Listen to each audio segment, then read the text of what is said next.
Kind of the same stuff we repeated from last week.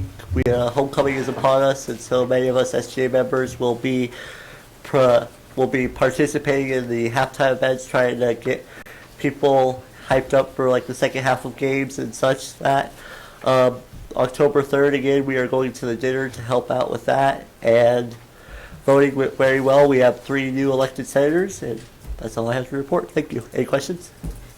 Thank you very much, Bill. Bill, who are your 3 new elected senators?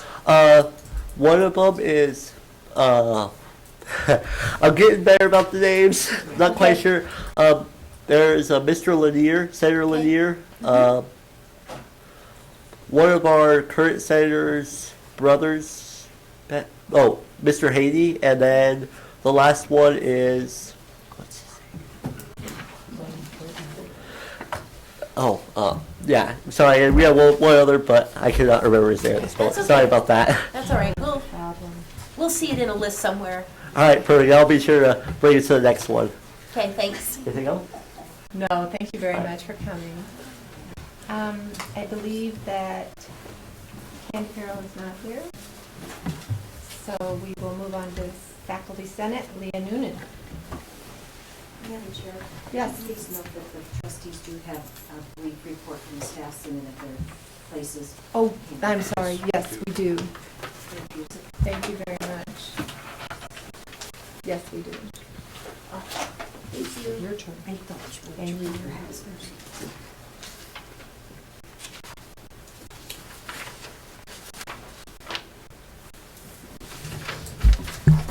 Madam President and trustees, or chair. Wait, president or chair? Chair. Thank you. Thank you. Madam Chair. Faculty Senate, we are planning to have, Megan, it's the current draft that incorporates administration's comments into the faculty job description sent to faculty tomorrow for their perusal and hopeful approvals. Did I get it right? Good. So that's what we've been diligently working on that again. Also, at the Wyoming Faculty Alliance meeting a week ago, or last Friday, lost track of which days by now, I was elected vice chair. So that the chair is Heidi Edmonds from Eastern Wyoming. And the way they do it with the Faculty Alliance, then next year I should step into the position of chair. Congratulations. Thank you. And I don't believe I have anything else. Any questions? Madam Don? Chair, unfortunately, I just took a bite of cookie. But, and this is not on the agenda, but we discussed it at the last meeting.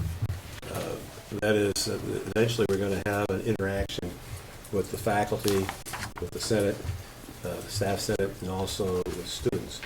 And one of the questions that I believe I asked maybe Leah and also staff Senate people was, what might we do to encourage an incentive to encourage a good attendance at our gathering with the board? And so I still see that as a task that I would like to keep on the table to present to all 3 of them, as to maybe give us some ideas of what we can do to increase the interest in attending the gathering with the board. Serve wine. Wine. All right, well, there's nothing out of wine, is there? If they're at least 21. Just thought I passed that on to you. I will send that question out to the faculty at large. Okay. Madam Thank Chair, you. Good response. Yes. do you know, will the Faculty Alliance, any of them, or you be attending, or the Faculty Alliance Chair be attending the summit? I will be. Heidi is not sure if she will be able to. She has a new baby. But I will definitely be there, and one of us will be presenting the report for the Faculty Alliance to the Community College Commission on the 10th. Thank you. Very good. Thank you very much. Thank you. Appreciate it. LCCEA, Megan? I think it would be more formal than Madam Chair, trustees, the LCCEA had a first meeting for the semester, and we went through some of the issues that I presented at the last board meeting and asked for new issues that members were interested in us looking into over the next year, or following issues over the next year. So 2 things came up out of that meeting. The first one was questions were raised. I'm just reading from our meeting minutes. Questions were raised as to whether or not candidates are being informed of their at-will status during the hiring process. That we would like to see transparency during the hiring process. And so that was number 1. And then the second one was about the board's contracted study of the campus communication, that members were curious as to the results of it. We've seen the minutes on the topic from the board retreat and wondered if at some point we could have an update on what's currently being implemented to address the communication issues. And that's all I have. Thank you. Any questions from the board? If not, thank you very much. Thank you. Okay, the President's report, Dr. Schaefer. Thank you, Madam Chair, members of the board. I do have quite a few things I want to share with you tonight, and so I'll try to be brief, but certainly stop me along the way if you have questions. Maybe as just to go back to the Staff Senate update, Amy did provide you with an update of what they're doing, and on the back of that, to start tomorrow, I will be sitting down with all of the staff and have agreed to buy them pizza and have an open conversation as just one of the mechanisms to try to engender that constant communication, informal as well as formal. So this was actually something that was proposed by the Staff Senate and said this might be a nice way for us to engage staff and have that opportunity just to have an open dialogue. So these are the types of things that we're trying to get in place, and I've been really pleased with Staff Senate willingness to arrange them and coordinate them for us. So just to bring that to your attention.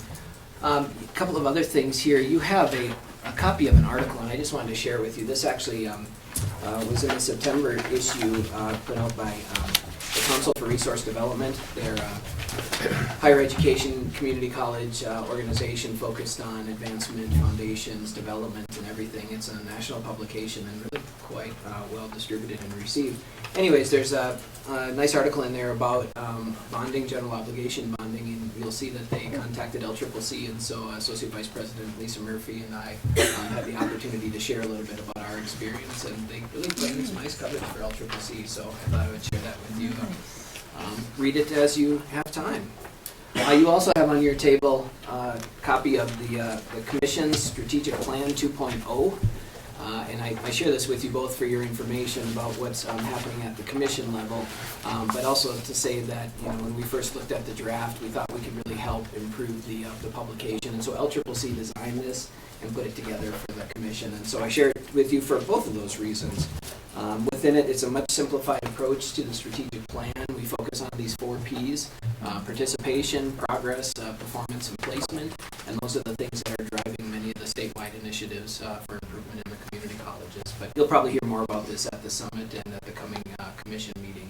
Madam Chair, may I ask a quick question? And Dr. Sure.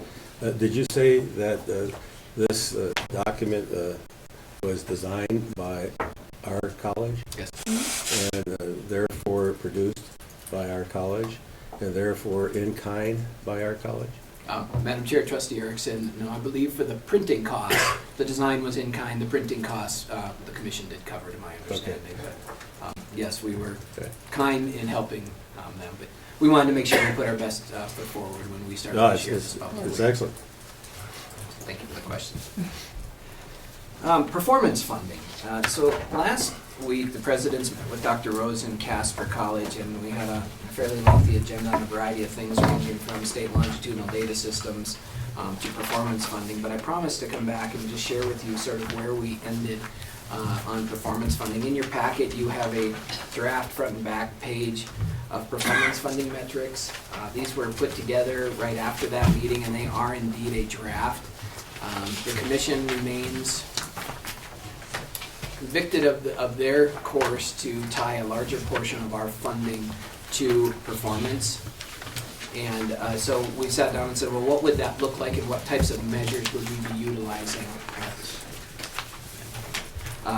What would we be utilizing for performance? We started that conversation with some of the same philosophical, conversations I've had with you. If we're going to do performance funding, ultimately, what does it look like when we get there? What do we do? When people have maximized their performance, how does it work? We used the paper presented to the commission last October as the foundational element. In the end, what we came up with was a series of metrics, 2 per component within the strategic plan. Essentially, performance, progress, placement, and then also participation, which we have argued is still a performance measure. Getting students to come to community colleges is still part of our open access and our mission, and so participation can't be thrown out the door, enrollment can't be thrown out the door. So we looked at a couple of progress measures, positive credit hour accumulation, thresholds of credit hour accumulation. We looked at performance measures, credentials produced, as well as a degree productivity measure, and placement measures, job placement and transfer success. Within that, we got into the weeds about, okay, what specifically would the statistic look like? How would we pull those data? And in the end, left there with those as sort of the broad level concepts, and asked Dr. Rose to go back to commission staff and model what these data might look like for the 7 community colleges to see how we would dig into that. A lot of conversation about whether we would use raw numbers, so the raw number of credentials produced versus cohort calculations, the proportion of a certain cohort that earned a credential, accumulated 12 credits or 14 credits. And in the end, we decided to model all of those options, and that's what you'll see on that page, and take a look at sort of how the data flow and how they come out of the modeling. From there, there's still a lot of work to do, identifying, okay, well, how do we tie money to that? How do we create performance pools? When do we do it? And so there's still quite a bit of work to do there. You will notice, and as I segue into my next topic here, you will notice that while there is some commonality with the metrics that you saw associated with the Complete College Wyoming work, they are not closely related, and that is on by design. Because we really want to focus on performance funding metrics as performance funding metrics and tying those metrics to the strategic plan 2.0. So we'll see how that all pans out. All the presidents again expressed their concerns about performance funding, that there remains to be little or no evidence that it'll have any impact on student success, that eventually an equilibrium will be reestablished because institutions just don't perform that substantially different. So in the end, the funding may relatively be distributed in the same way it is, but we'll go through all this work to get there. But the commission has asked to push forward, so we want to be part of that. You see the phase-in timeline on that document. We'll continue over the next couple of years to have a larger portion of our variable funding going to course completions. In this case, we're looking at the average weighted student credit hours that come from a passing grade. And that will continue to escalate as we move forward. We'll model numbers and when we get the metrics ironed out, and then I think it's in FY 18 or 19 will be the first year where we'll actually have sort of the full push of the performance funding in place. So we made fair progress, but there is certainly a whole lot of conversation that remains. Madam Chair, I'll pause there for questions if there are any. Madam Chair, I didn't get a copy. I looked through here, and I didn't get a copy of that draft. Some of them tucked real close behind your minutes. So if you look at your minutes, I know mine was stuck to the back of the You mean the board agenda? minutes you approved. Well, we got the minutes on the electronically, but anyway, my comment is I've been struggling to try and figure out this discussion about metrics. The Complete College Wyoming is developing metrics, and the Wyoming Community College Commission is attempting to develop metrics for performance funding. And President Mosier from the WAC can probably speak to this better than I, but I've been struggling to understand the difference. And I think I got it. I do. I think I got it. The metrics that the Wyoming community, or I should say Complete College Wyoming, has advanced, which we will be reviewing at the summit meeting. We're not going to be reviewing that tonight, are we? No, okay. Those are not connected to performance funding. And what Dr. Joe has been just talking to us has been generated, and there's where I'm a little confused. Who generated these recommendations to the Wyoming Community College Commission? The presidents? Correct. Okay, all right. That's the end of my comment. I think I'm clear.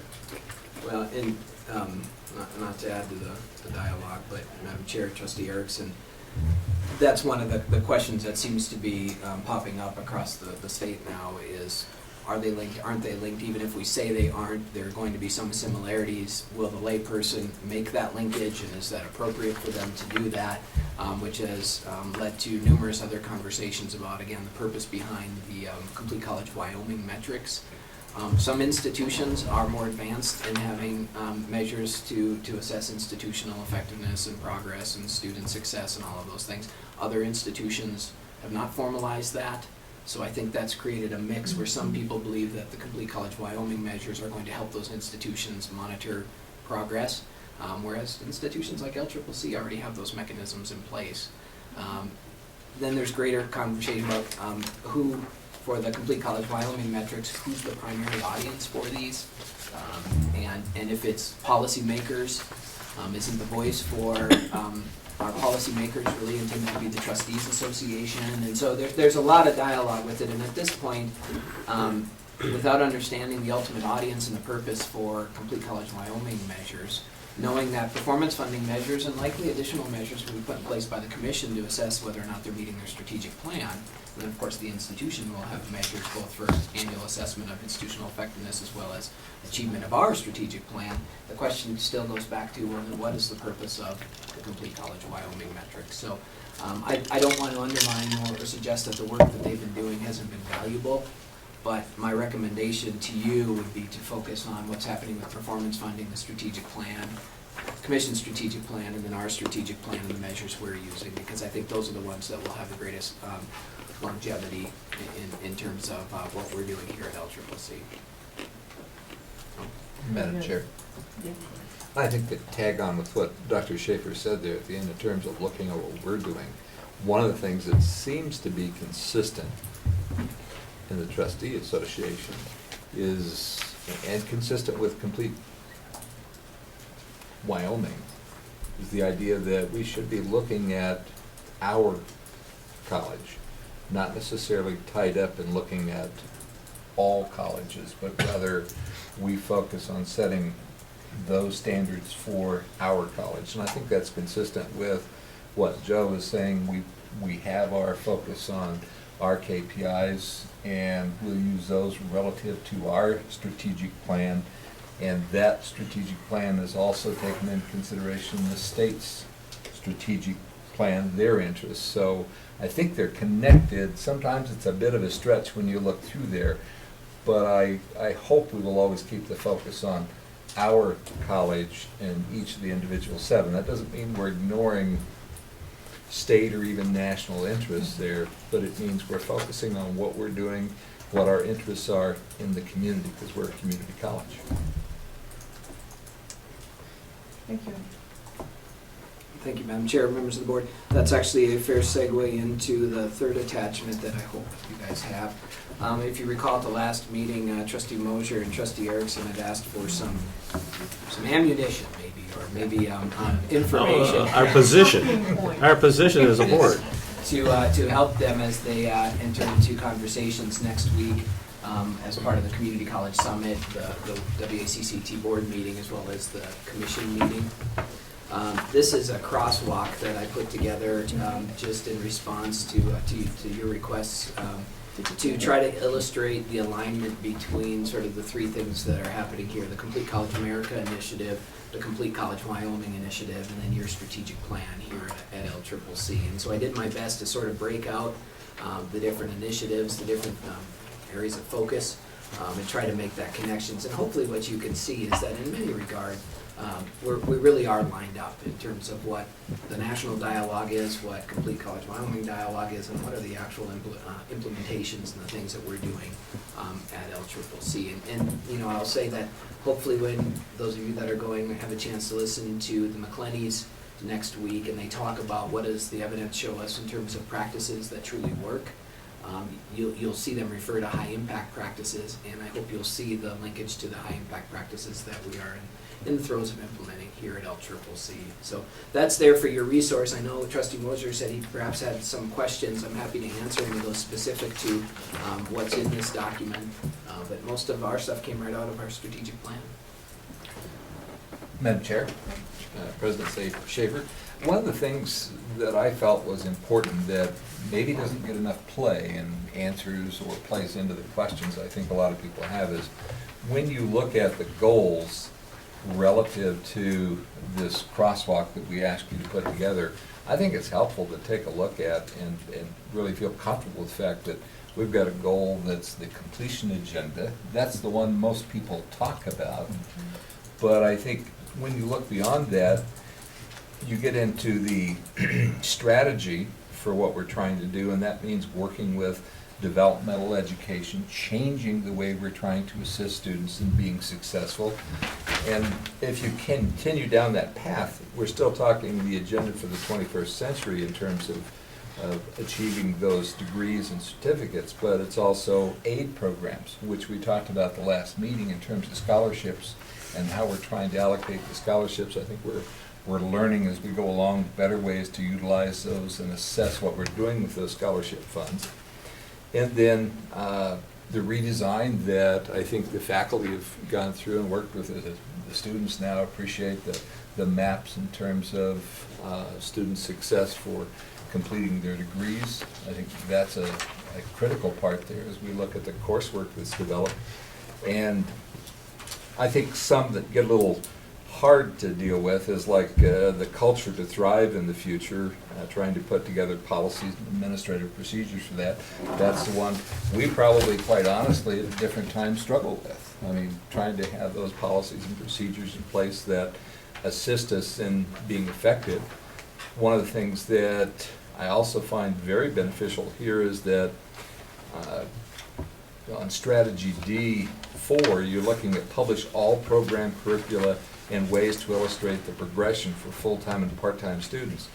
I think that opportunity to see how to get from point A to point B, your roadmap, is really critical. And again, some of the points that we have to work on, and I think are important to us, is the advising, which has been an issue that Vice President Hay has been working with, and the faculty and staff. But I think when people talk about Complete College Wyoming, we sometimes get caught up in the individual elements rather than maybe stepping back and taking a look at the broad picture. So I think this document really is helpful if it's shared throughout the campus. I think this would really help people kind of understand what we're trying to do. I know it helped me grasp how we get from the College America to College Wyoming to LCCC. It kind of gives you that flavor of seeing how things fit together. So I'm very supportive of that. What I wanted to also kind of come back and talk a little bit about was this business about performance funding. And with what Steve Bamer, the executive director for WACT, had to say this evening, one of the points for our legislative issue I think is important that we're looking to try to have a consistent funding pattern.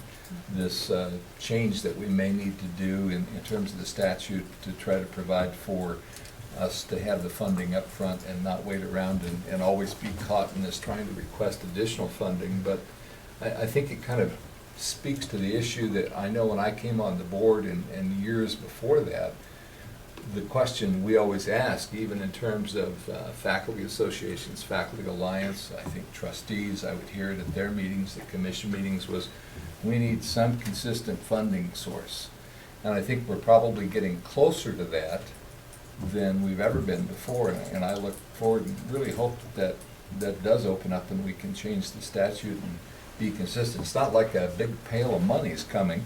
That's not what it is. It's consistent, so you know what you're working with in terms of funds. And I think that'd help this board and the other boards greatly in doing what they're trying to do. Thank you. Madam Chair, I totally agree with Trustee Bozier that this document is an excellent document that puts in context the Complete College America, what the Complete College Wyoming is attempting to do to personalize it or to identify it with Wyoming rather than a national effort, and then what we're doing here. It's an excellent response to the request that Trustee Mosier and I had. I would like to point out that on the first page, the NA under performance funding, given the previous conversation we just had between the metrics that Complete College Wyoming is putting together, which is not directed at performance-based funding, and then what Dr. Schaefer pointed out to us, that what they're attempting to do from the president is to influence the Wyoming Community College Commission on the performance-based funding issue, that NA is appropriate. Now, I don't know if that means not applicable or not available, but either one is probably appropriate. It says somewhere down the line, when the Wyoming Community College Commission acts, then we'll have some information that we'll be putting in there.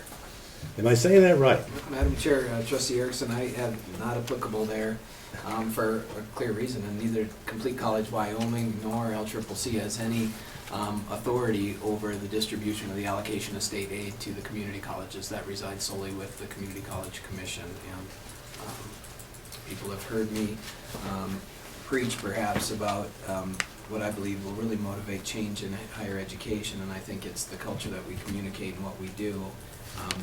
A lot of the proponents of performance-based funding have argued that the reason we look at and focus on enrollment is because that's where the funding flows. And I would argue the reason we focus at and look at enrollment is that's all we've ever talked about, especially in community colleges. It's always been about access, and we've created a culture focused on enrollment. We've created systems that can measure enrollment and look at enrollment. We've done everything to perpetuate that. But I find it interesting that nationally, just like we saw here this last year, in an era of declining enrollments in community colleges, performance increased. And yet performance funding systems are not mature across the 50 states. In fact, outside of states like I think Ohio and Tennessee, who have kind of gone all in with that, nobody's really actually implemented a mature performance funding model that meets the expectations of Complete College America. Many of these early interventions are now just starting to become mainstream, these high-impact practices, and yet completions have increased, and so you have to ask why. Well, it's because we're now talking about a different thing.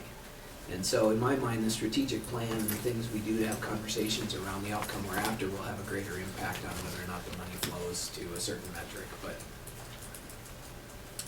we will see if we can wear down the commission on that. A couple other things, Madam Chair. I just wanted to share again with you. You received an email from me, and you heard a little bit about this from Steve Bamer at dinner last week. UW convened an articulation summit, and I think this was in the same lines as their annual leadership meeting, but in a much, much broader perspective, really focused on the work that's been happening with the community colleges and UW on improving transfer. And this is in response to the legislature's request for something to be looked at, studied, and reported back to the Joint Education Committee. But it's been a real rewarding dialogue between the university and community colleges, and a lot of it stemmed from sort of aha moments when we finally started looking at the picture of student transfer, not at the course level, which is where we ended up going, and even our registrars and other folks have said, look, it works just fine, that course transfers, it's accepted. And so in many ways, people thought that we had transfer figured out, but when we started looking at it from the student level and looking at coursework and credits applied towards a credential, that's where we started to have those aha moments that, they're taking classes at the community college that maybe don't fit, they're having to retake classes or taking different classes when they get to the university.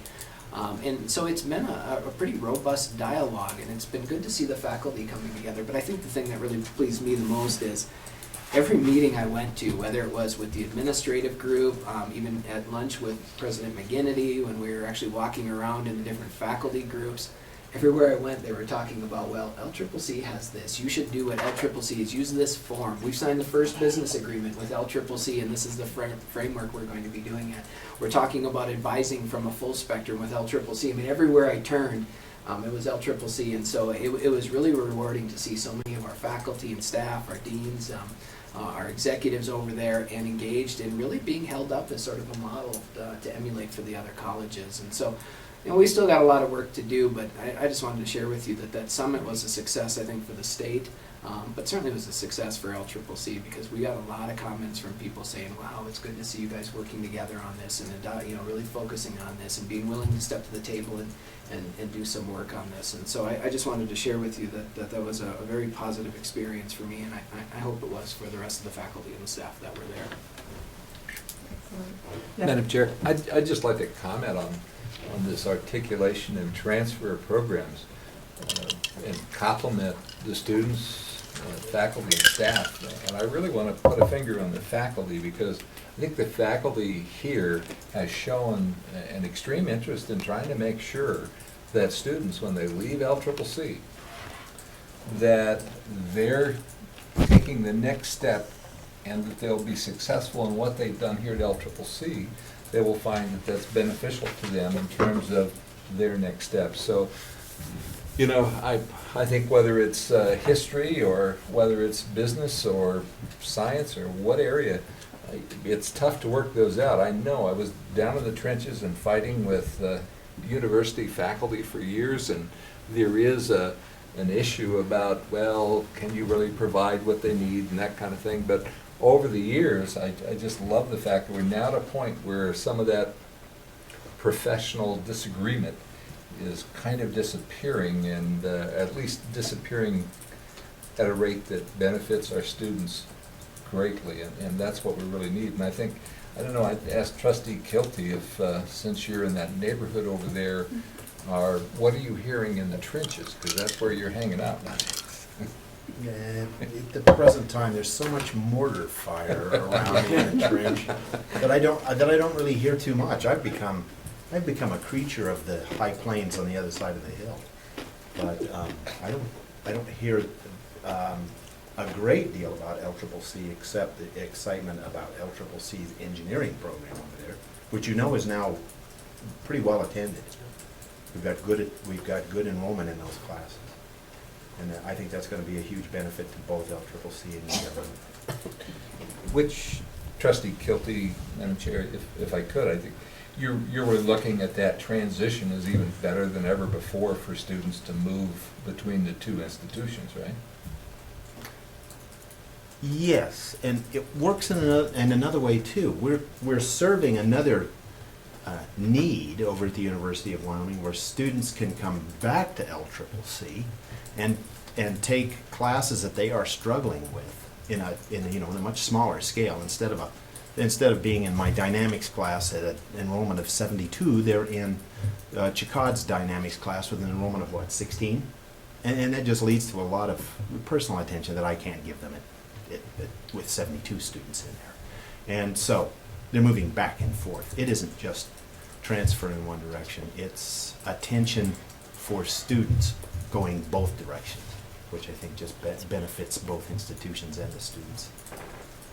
Madam Chair, Trustee Kilty, Trustee Mosier, that's actually a good statement, because one of the things that people have to be reminded of, and I'm being reminded of, that inking an agreement that lines out coursework on paper is actually the first step. And while it takes some debate and dialogue and some discourse, that's really the easy work. Figuring out how you institutionalize that, recognizing that students don't all just flow perfectly along one thing, and they are going to swirl, and how we advise them. I mean, it's really, it's really opened up some interesting dialogues about how we advise students early on from the minute we know that they're intending to go to UW, even when they may be in their first class first semester at LCCC, and how you create that community, that connection to students, and how we can use technology and shared advising resources to make that transition. Because as we actually look at how we implement and manage articulation agreements, our students aren't going to work perfectly through step by step, and then, okay, I'm ready, I'm moving over, and away I go. There's a lot of guidance and a lot of support and clarity and communication that we need to provide them. Madam Yes. Chair, I'd just like to mention one thing, however. We don't really have seamless integration of our offerings on both campuses. And I had attempted, I don't know when this was, in the spring, I think it was, Joe, because you were involved in this too, of getting our course offerings in the UW catalog over there so that students could just seamlessly enroll for our classes at the same time they're enrolling for UW classes. And it's not quite seamless yet, but we're heading that direction, are we not? And that is the goal, Yep. to get to that point. And then will University of Wyoming be telling other schools you need to do it this way because this is what LCCC is doing? Madam Chair, Trustee Kilty, that's sort of what they're getting, and I'm sure some of our colleagues are tired of hearing that, but they keep telling us, well, here's the model. They hold up our business articulation agreement. Now there's a format that you should look at. But the conversation doesn't just stop there, talking about actually real-time sharing of electronic transcripts and trying to make those things much more seamless in the way students navigate both systems. The fact that Aleutian owns both Banner and Colleague doesn't, alleviate the fact that they're still very different systems. And so there's some technology barriers as well. But, I think we're finding that the students are going to be intermingled between the two campuses, and our systems and services have to be intermingled as well. So I know that they're still working on that from both the academic side and the student service side. Madam Chair, Yep. and I don't want to put a downer on this, because these are very positive things that are happening, but I would say the one part that we really need to do a lot of work on is we're talking about up in terms of UW, and yet we still have a significant challenge working back with the secondary level in terms of what we can better do. Just like we're talking about with UW, we should be playing the same game with District 1 and 2 here. And I know when Brenda was chair and I came on the board, we tried to do that, and I look forward to us moving in that direction and building that. So it's not ever necessarily going to be in my lifetime seamless, but I think it can be a whole lot better. I really am very proud of LCCC and the folks that work here, because I think we're all trying to make this a way better place, and this is one of the examples of how it has become better since Joe's taken over. And thank you to all of my folks who are doing such a great job. I think the trustees are especially proud that I am very proud, I will speak for myself, that I'm associated with this college. Because when we hear things like this, we know we're moving in the right direction. So thank you very much. Madam Chair, members of the board, I've had really little or nothing to do with any of this. Leadership of Judy and Jose and the faculty. So here, I'm a visual guy, and so I like to see things and touch things. And I pulled into the East Union parking lot to go to the summit on Thursday morning. So it's a Casper Wednesday. And the first thing you see is the big LCCC bus there. That's how many people went over there, plus the cars and the vans and everything. We were all right. That's impressive. Everybody was over there, and so it was like, wow, LCCC is up front and center. Yeah, we only have to come 40 miles, so that's 45 miles. Okay, but still, it was Still did it. impressive to see that we've committed to this. So it's really the work. I've been very pleased with the staff and the faculty and the leadership and taking the lead on this. Thank you. Madam Chair, the last thing I wanted to just share with you, I know at one time you either as the board in its entirety or at Facilities and Finance said we'd like to take a look at enrollment reports for fall and see. And so we have a 5-week report. I don't have point-to-point year-to-year. I have point-to-point this year to 2 years ago.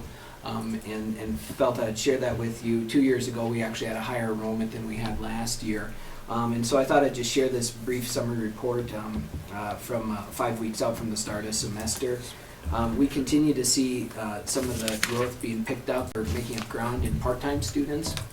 And if you look at it from 2 years ago, we're down about 11% in full-time students, but up almost 10% in part-time students. And so just slightly down, in fact, essentially flat in terms of the number of students that are here, that were here 2 years ago. But when you look over to the right of the report and you look into the FTE column, you can see that the students that are here, and because of their part-time nature, are taking fewer classes. So you start to see overall FTE down almost 7%. And again, a lot of that we believe is a function of the economy. You have more people now working and attending part-time, some shifts in demographics. But, I thought I'd share with you that in terms of overall student numbers, from 2 years ago, we're essentially flat, but we just don't have the full-time equivalent enrollments. We're about 7% down in FTE from 2 years ago. This will fluctuate a little bit. We have concurrent enrollment entries to go in yet towards the end of the year. We have an 8-week session still starting, and we'll get some enrollments, and then we have different community enrichment courses that will have some credit impact. So we'll see those numbers rise up. You can see the final enrollment comparisons there. That's end of term. And so we'll continue to see that rise up some. I anticipate that we'll be down by the end of term, both in headcount and FTE, but not near where we thought we would be. So information for you, Madam Chair, that's my report. I'm happy to answer any questions. Madam Chair. I want to take a look at that downturn and the numbers there from a perspective that says, just as we discussed earlier, colleges, community colleges have shifted from just looking at enrollment. We used to always look at and want higher enrollment. It was like, we were like a corporate entity looking for a way to increase our market price, except in this case, we wanted more students. And we weren't necessarily, I'm going to be very careful in saying this, but we weren't necessarily that focused on completion. But we were sure good at getting the students in the door. Now, as we're shifting, as we talked about earlier this evening, to more of a focus on success for those students, and I think this is where we have to work with legislators very carefully to realize that now we're focusing more on trying to help those students be as successful as possible. We may not get as many students here. We may not be able to serve some of those students that in the past we just kind of ran through a revolving door. And I don't know why some of those are down or have increased or whatever, but I do think it speaks to that issue we're talking about where we're not enrollment focused. It's not to say it isn't important, but we're focused now on completion. So as we shift, I think that's significant. The only thing I don't, or at least I hope we never lose focus on, and as a part of those elements, is quality. And I don't know, I've looked at KPI, and I've had discussions with you, and I'll continue to have, as to how we make sure that we maintain that quality. Madam Chair, Trustee Mosier, I couldn't agree more. We've had to shift our conversation here and still believe that we can see enrollment increase. The way we do that is by getting those students to return and to stay engaged. On average, we lose about 1 out of every 2 students from fall to fall semester. And our fall to fall persistence rate is actually pretty good compared to nationally. We're 56, 57% for that first time full-time cohort. But we are still losing a significant number of our students if we keep them just for that 1 more year to completion. And just raise that persistence, a few percentage points, we would see the change in our enrollment. It's interesting, our enrollment of new students, and I think this is held true, Judy, we've actually got the exact same number of new students coming in. The problem is we're not keeping our students, and that's why we're implementing strategies, pathways to keep them on, articulation agreements to show them how they complete, accelerated developmental education in English to get them into the college level courses as soon as we can. All of those things that will keep them moving and keep them engaged. But if we just simply would increase our persistence rate to 60, 62%, 63%, we would see that enrollment figure tick up. But it's that persistence rate that's the big thing. The quality education piece, we have a lot of work to do yet on really honing in on learning outcomes, course program, and institutional level. And until we get to the point where we are comfortable in our abilities to assess student learning at the outcomes level, I don't know how we ever really get around the question of quality, because that's where I think quality resides. If we say through this coursework, through this program, students should be able to do this, and if we can show students consistently attain those, at whatever threshold, that's where we can determine whether or not we have quality instead of always focusing on inputs. But that's a big shift. We're working on it. We're making some ground, and I look forward to our conversations. Excellent. Well, is that the end of your report, That is the end sir? of the report, Very good Madam job. Chair. University Student Center Design Schematics, we have Stefan and coming to Max. Yeah, Okay. Madam Okay. Chair, members of the board, maybe I can use this as an introduction. Please. You know Stefan. Stefan, welcome. do. Thank you for all your great work on the design. I don't know if you've met Matthew Kibben yet. Matthew Kibben is one of the newest additions to A&I's construction management group and has been working with us on both of our building projects, and he's been kind enough to come here and help answer any questions and possibly contribute. But Stefan, I always make the mistake of trying to have introductory comments and then I overlap. So I will fill in if we miss anything, but want to give you the time at the podium. Thanks for being here, Stefan. Great, thank you. Thank you for inviting me. The place where we're at right now in the design of the University Student Center is the completion of what we call schematic design. And so the schematic design documents were submitted. The college has reviewed it, and we've had our review meeting, and we're ready to now go into what is called design development. It's the next step in the design that will further define the design, define the cost, until such point as we can go into construction documents, which will be the actual documents that we'll build from. So tonight, what I'm going to do is just step through some of the drawings on the schematic design. I think you have the entire schematic design packet. I won't go into a lot of it. As I understand, we want to be brief here tonight and just step through the design. But I would, if you have any questions on any part of the packet, please feel free to ask me questions. There's a lot of information in there. There's a lot of narratives in there on the different systems and the different parts of the design, the civil, the mechanical, the electrical, landscaping, all of that. It's all in there, but I'm not going to touch on those things unless you have specific questions. What I do want to do is actually just go through the design concepts that have been developed. Then we'll discuss a little bit about the cost and the schedule. Okay? I don't know if you all can see that very well. I will try to point out things to you. Stefan, is it Yes. page 29, possibly? So we could just look at it in our... Madam Chair, that's correct. And Stefan, they have the booklet. They all have the booklet. I'll try to get I don't have the page number, so if It's you would 29, I believe. if you would help me, Okay. right, this only has the drawings on it right here. Okay, thank you. So basically, what we're going to do is take a section of the parking lot directly north of the dining facility where the blue arches are and place the building in an east-west direction. This building really is an L-shaped building. This west wing is a single-story wing, and the east wing, the east portion of it, is a four-story portion of it. And the reason for that, and Don and I were discussing that a little bit earlier today, this portion that has the multi-purpose center and the bookstore are large spaces, and typically we don't want to interrupt them with columns. And so to put stories above them, that would preclude us from having those big spaces, or lead us to a lot of money to beef up the structure. So prudent design told us to keep this a single-story structure and to keep this the multi-story structure. And that actually goes along with your master plan, because your master plan does say that we should have multi-varying building volumes. And so that works nicely with this building. The building will be accessed from the loop drive out here.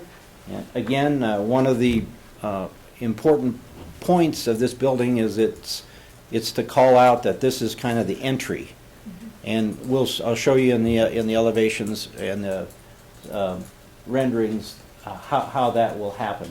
But we have a loop drive that comes in here. There's not much parking. There's some handicap parking. Other than that, it's just drop-off. Between the existing buildings and the new building, we'll create kind of a new space. The master plan calls them quadrants, and so this quadrant will be open outside space, gathering space for students and faculty.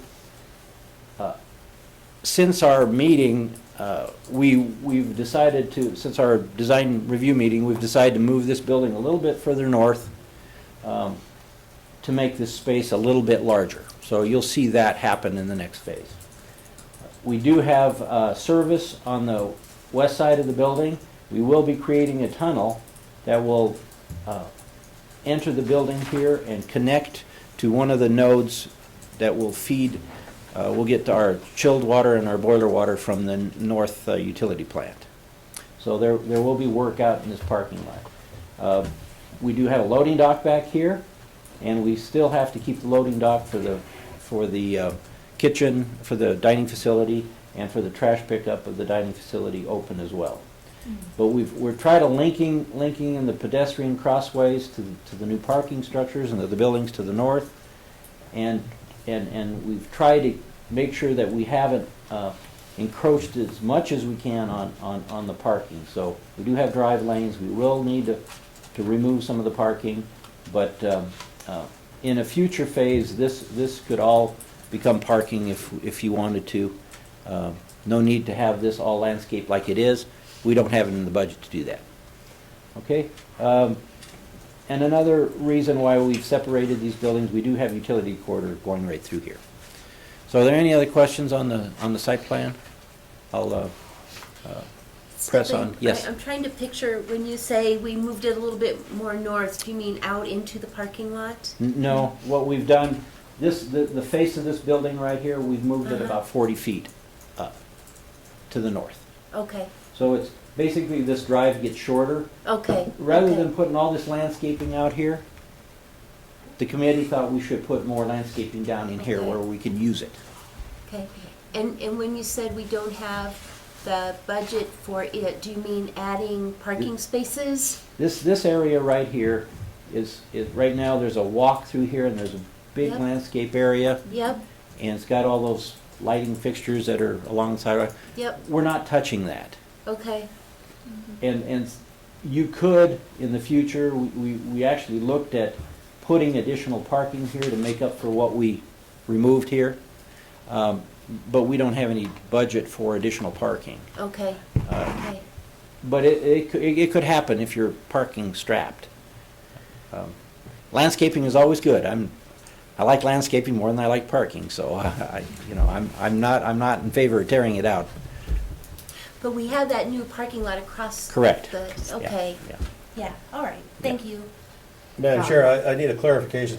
When you talk about moving 40 feet, you're talking about that portion that's the multi-purpose building? The whole building, the whole Oh, the footprint. whole building would go The whole 40 footprint. feet, okay. Yeah, the whole footprint. And Very minor, but in effect, you're taking the building closer to parking. Correct. Yeah, that's true. Yeah. that's And it true. actually then also becomes more visible from the road that says we're the entry. So I think it was a good move.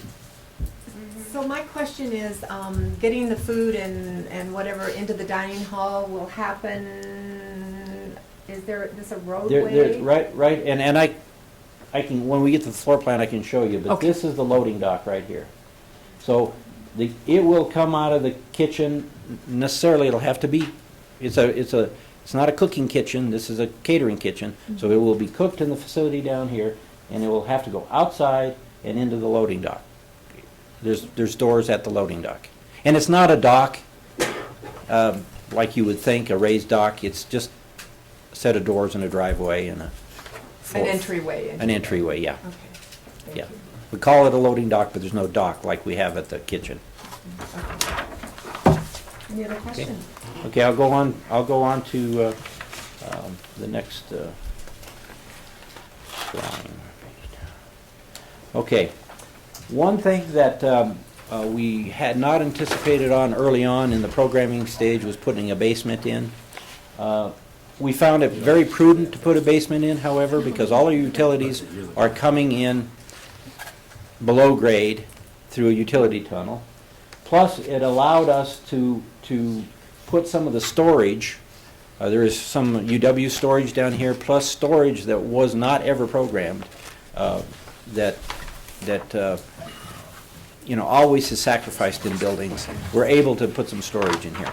And so we do have a 5,000 or so square foot basement. It's right under the bookstore area. And so it works well. We need to limit the amount of basement because we have high water tables, so we have to take precautions when we're putting basements in out here. Question on the basement? Okay. All right. First floor, again, this west wing is a single-story wing, and this portion of it right here is multi-story. We have a main entrance off the Loop Drive that will come in through a vestibule into a large open foyer. And right in here we'll have what we call the one-stop center. And so students will be serviced at this point. Hopefully 80% of the questions can be answered right at this one place. If not, then they will be directed to the other departments. On this floor, we have admissions, that's right here in the orange. We do have the financial aid folks back here. We do have the records over here. We have counseling and the wellness service and the disability services here. And we have, what do we have in the middle? Advising is in the middle. So that's what's on the first floor in the what I call the multi-story structure. In the single-story structure, we have the multi-purpose room. The multi-purpose room is divided into 3 rooms. Is able to be divided into 3 rooms.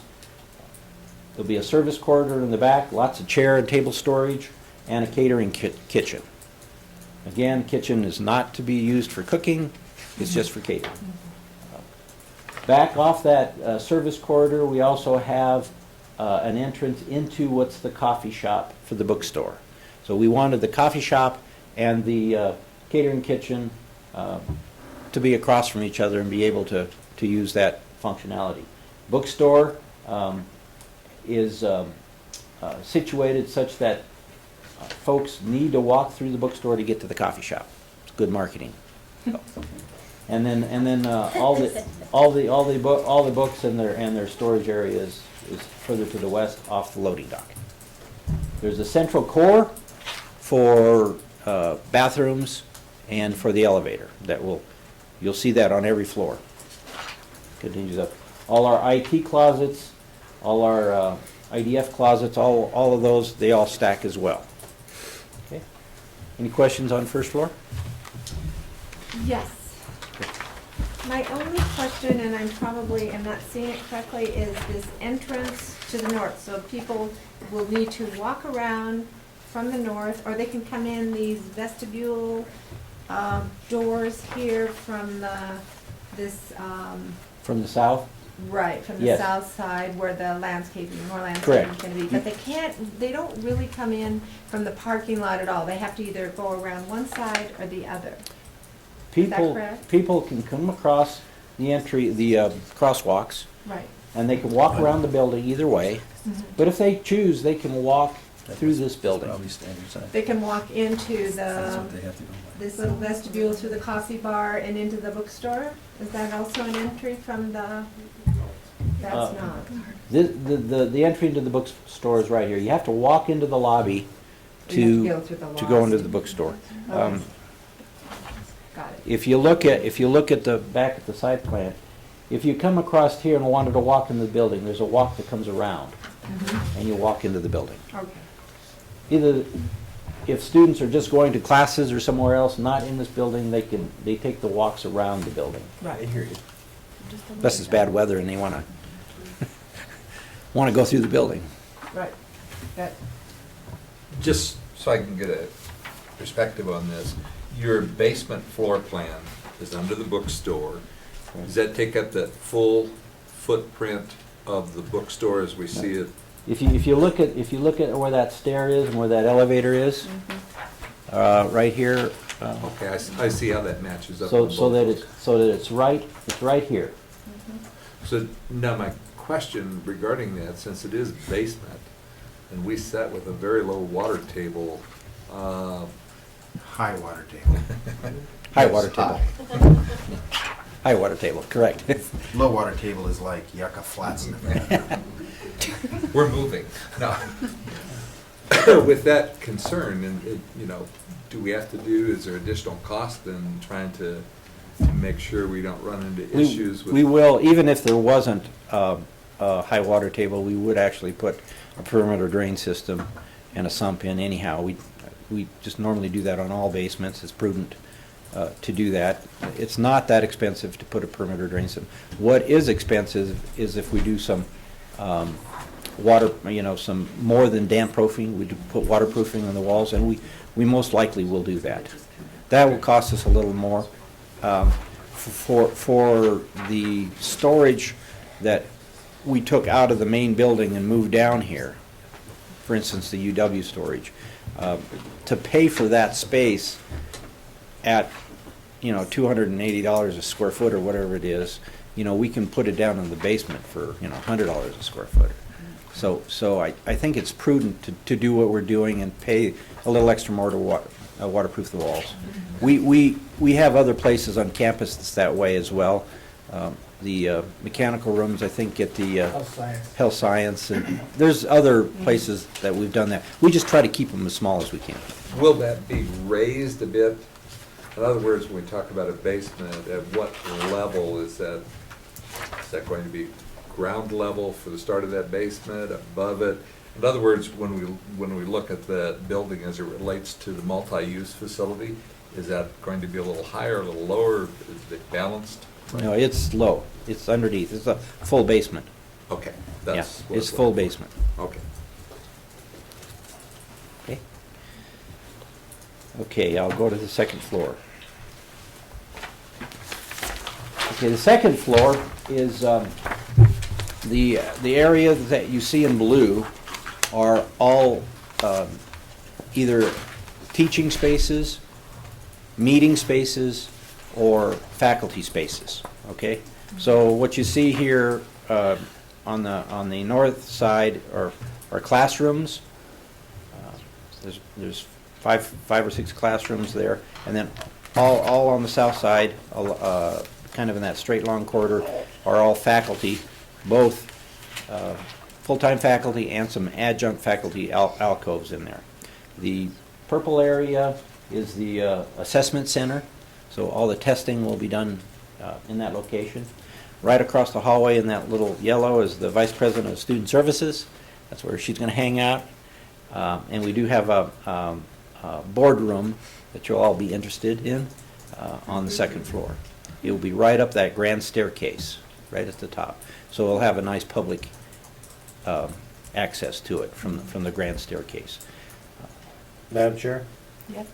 I have two questions. First one is, I believe I saw something from someone, email, that October 13th, there's going to be a gathering to deal with space utilization by each of the various functionalities within the college.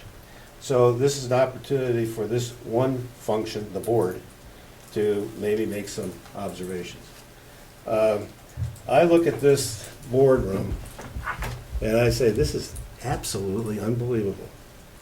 We have one of the best opportunities to have interaction, our interpersonal get-together here.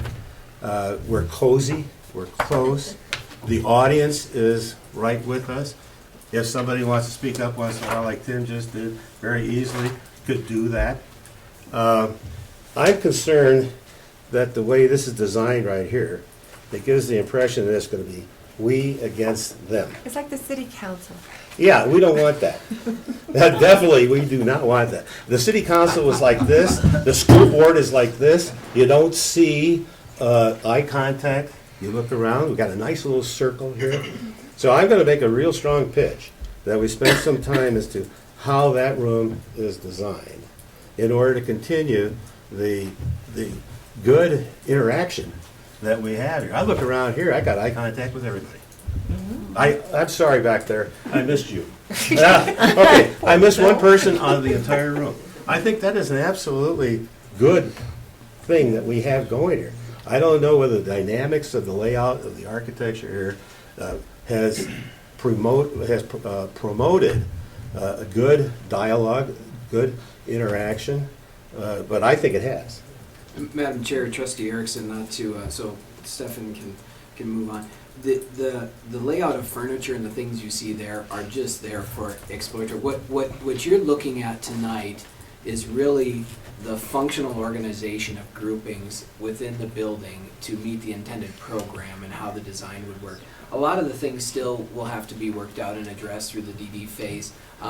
Column placement specifically may or may not work, the specific configuration of room design, things like that. So I would encourage you not to get too bogged down into the details of whether this desk should go there and those types of things. What we're looking at is whether or not the functional alignment and grouping and the overall elevations and presentation of the building meets what we believe are the expectations of what you sold to the community and what we ultimately needed here. And so a lot of those things, there's time to talk about table placement, purchase, label, all that stuff. I definitely understand that, Dr. Shaver. I'm making the pitch now so that it is continued later on.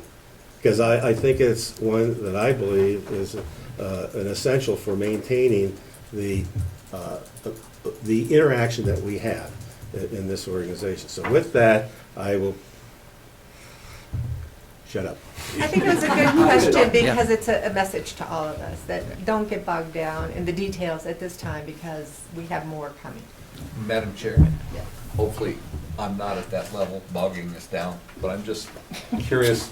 There's 5 classrooms here, there's a conference room, but the 5 classrooms, I'm just wondering what general size population we're looking at in those rooms. I don't want each one specifically, I'm just, what generally are we looking at here? We have different size, Madam Chair, we have different size classrooms that were in the program, and they vary anywhere from 20 to 30 in most of the classrooms. There is one large one on the UW floor that's supposed to seat 70. I don't know that we'll quite get 70 in there, but typically we're in the 12 to 30 or 20 to 30 person Okay, range. That's what I was looking for. That's Perfect. And I think all of that is probably laid out toward the back of the book. It's in the program. How many people they hold. Okay. And Madam Chair, Trustee Erickson's comments are well noted, so. Thank you. Yeah, they haven't fallen on deaf ears. You're encouraging him, Stefan. I've known him for too long. Okay, any other questions on second floor?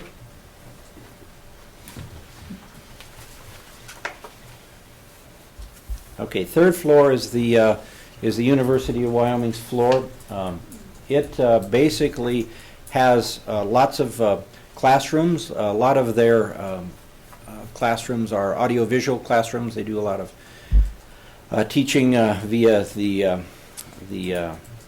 electronic media. They do have a lot of extension offices and other offices down in here. The only thing on their we couldn't get everything on their floor. They do have one classroom down on second floor, if you kind of looked at that. Steph, I was going to ask about that. Is that just because they needed another classroom and there was no place on the third floor? Correct.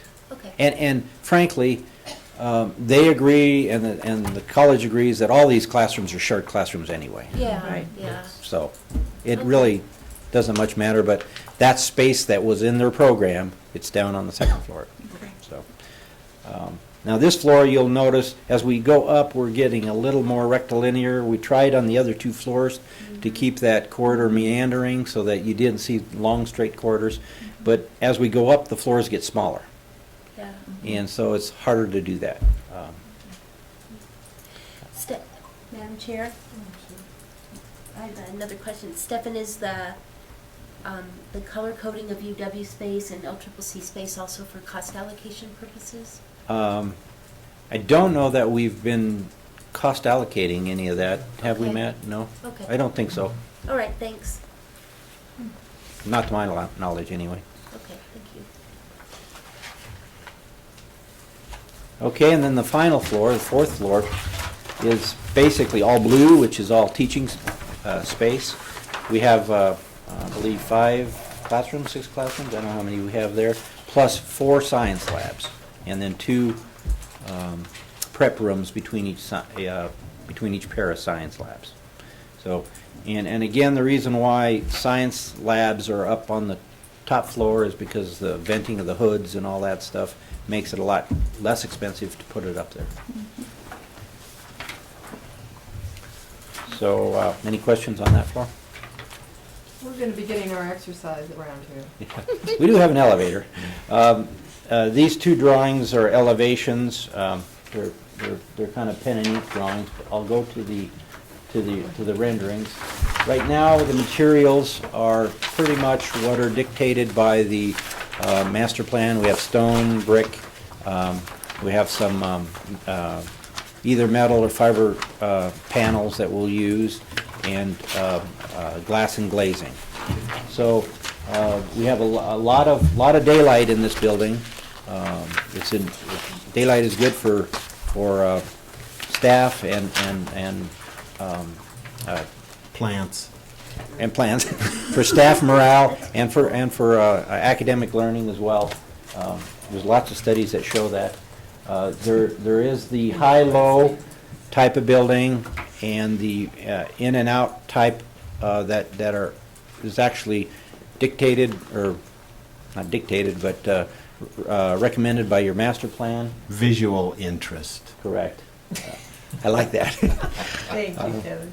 So the tower on the front will be some sort of tower that will indicate, this is the entry, so you can direct people to the tower, and we may want to do something different with it. I'm not sure what we'll do with it yet. Maybe we should color it differently. I don't know how people would take "go to the black tower."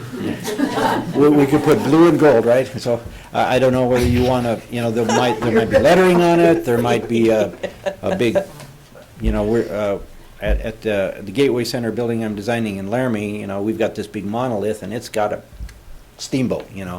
So they've got their logo on there. So we may want to do something like that here as well. So. Yeah, Madam Chair, members of the board, you see this on paper and you think, okay, that makes sense, but to put it into perspective, one of the things that we really wanted was that front door and that entrance to the campus. Right.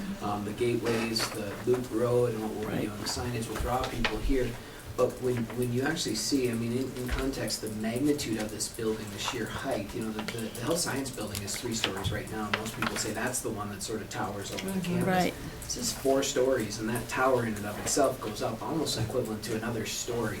You will visually be able to pick this out from College Drive or from wherever you're at. And so that was one of the intents with this design, was to draw people visually and functionally to the heart of campus, to that front door. So.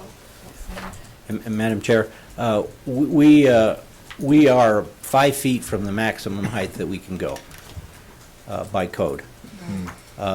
So we have a 70-foot building, 75 foot is the max, and that's not including the tower. The tower is exempt. We could probably go higher with the tower if we wanted to. Madam Chair. Yes. Yeah, I've got some general questions about the building. Sure. I was back looking at the square footage and various uses, and I think we sold a good deal of this building on the fact that it would be instructional space and that we needed instructional space. When you come right down to it, this thing's just over a little more than a third instructional space. has that varied much through time, or is that what we've always been looking for? No, I We're look- we're believe, looking- if you look at the, isn't there a program right at the beginning of the book? It's actually programs at the back. Well, not the program, but I think we had a spreadsheet at the beginning of the book. Third, second, yeah. There's, I'm on page 63, looking at the allocations of space, and I'm looking at 100 classroom facilities. Well, there's 200 too. There's some laboratory facilities. I should add those two together. It's about half instructional area. The building total is 85,000, and if you total up the laboratory and classroom space, it's about 42 or 43. It's about Yeah. half Page instructional space. Page 4 in the book is where I was Yeah, looking and at. Madam Chair, Trustee Kilty, actually, when we started the initial design and started selling this, it was really about a third, Yeah, a third that's- UW, a third services, and a third instructional space, where most of the programming, and man, Stefan, correct me if I'm wrong, where most of the programming reductions happened as we went into validating level 2 and level 3, were actually in a lot of the student service areas, and even Right. some reductions in UW office space and things like that. So I think the instructional component has stayed pretty well consistent. Pretty much. That's just what I wanted to know, was has it stayed pretty consistent? Plus, I'd also like to know, do we contemplate finishing all of this Yes, in the construction phase? yes, we do. We're not gonna leave a We're not planning on floor shelling- unfinished or something Correct. like that? We're not planning on shelling any of it right now. Okay. Which probably brings me to the cost issue. Yeah. We have, I believe on, close to the end of the book, before the appendix, we do have a cost estimate. You'll see that it's slightly over our budget. Our budget is 26 million.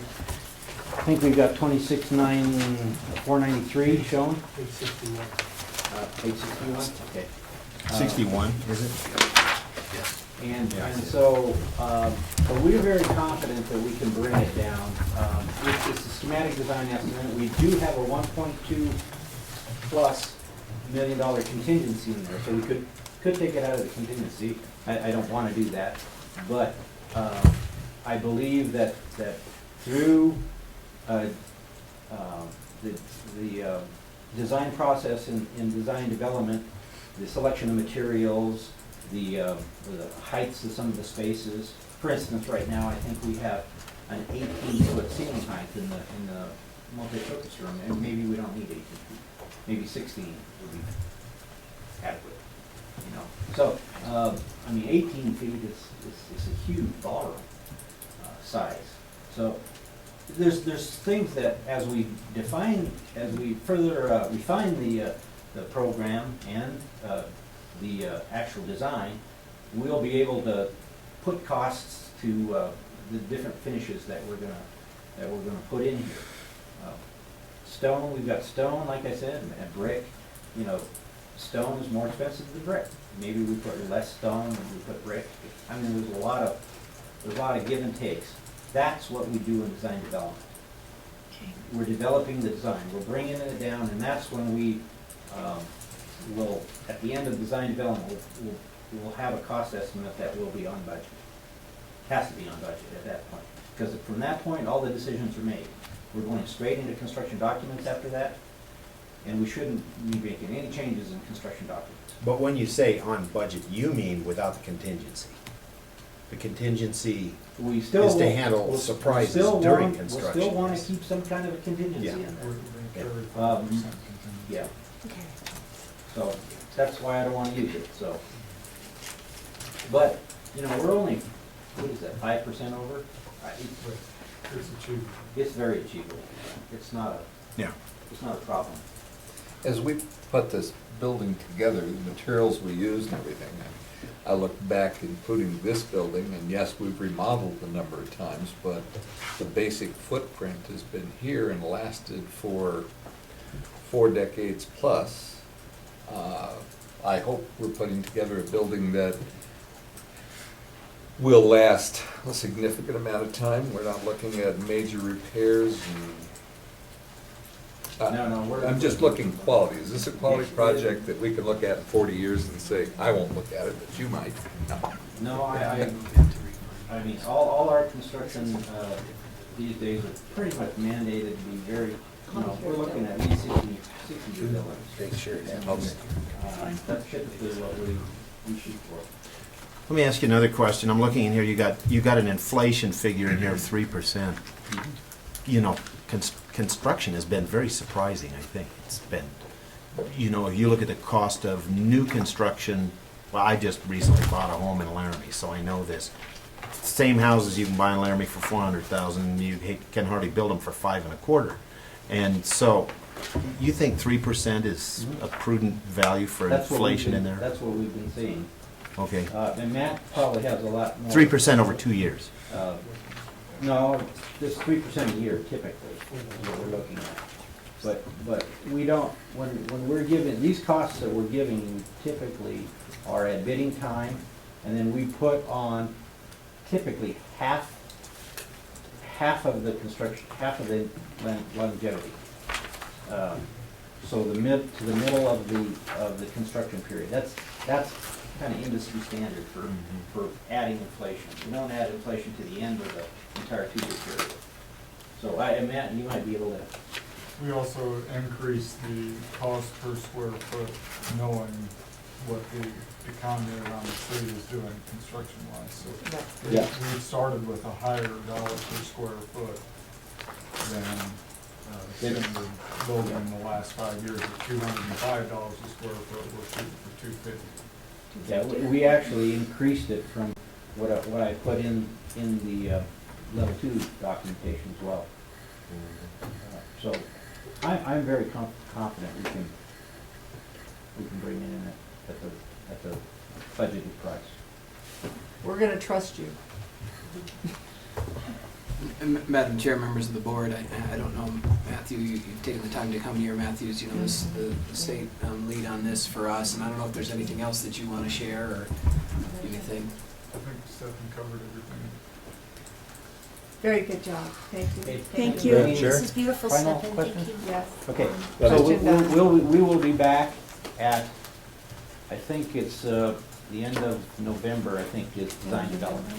Okay. I wanted to touch on schedule.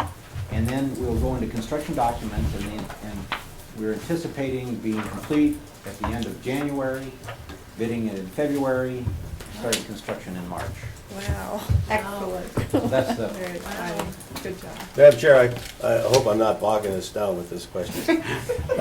Looking at the facade there on the lower level, the third floor has, you have windows there on the left side, but the second floor is coming up, and you have a space along there. It looks, it's going to be a roof.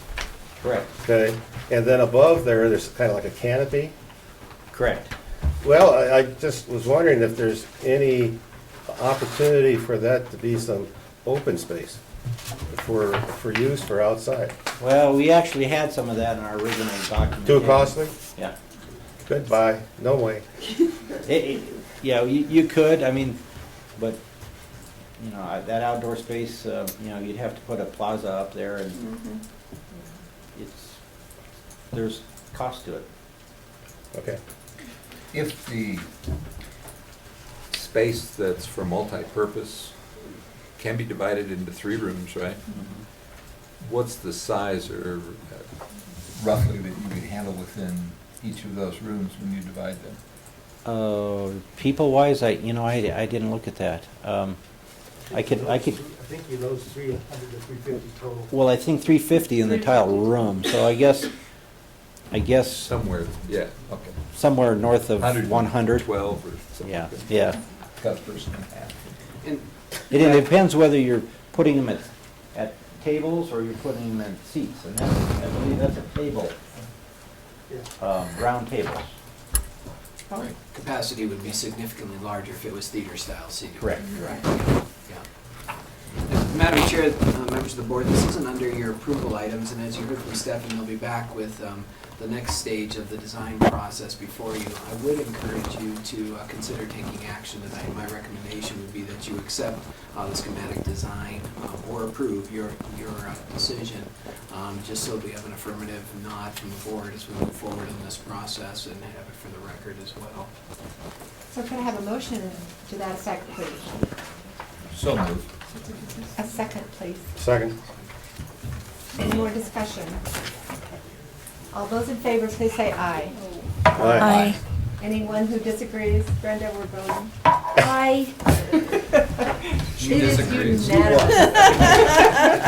And thank you. Thank you, Matt. Thank you. Thank you, Stephanie. Is this one right here? This has been great.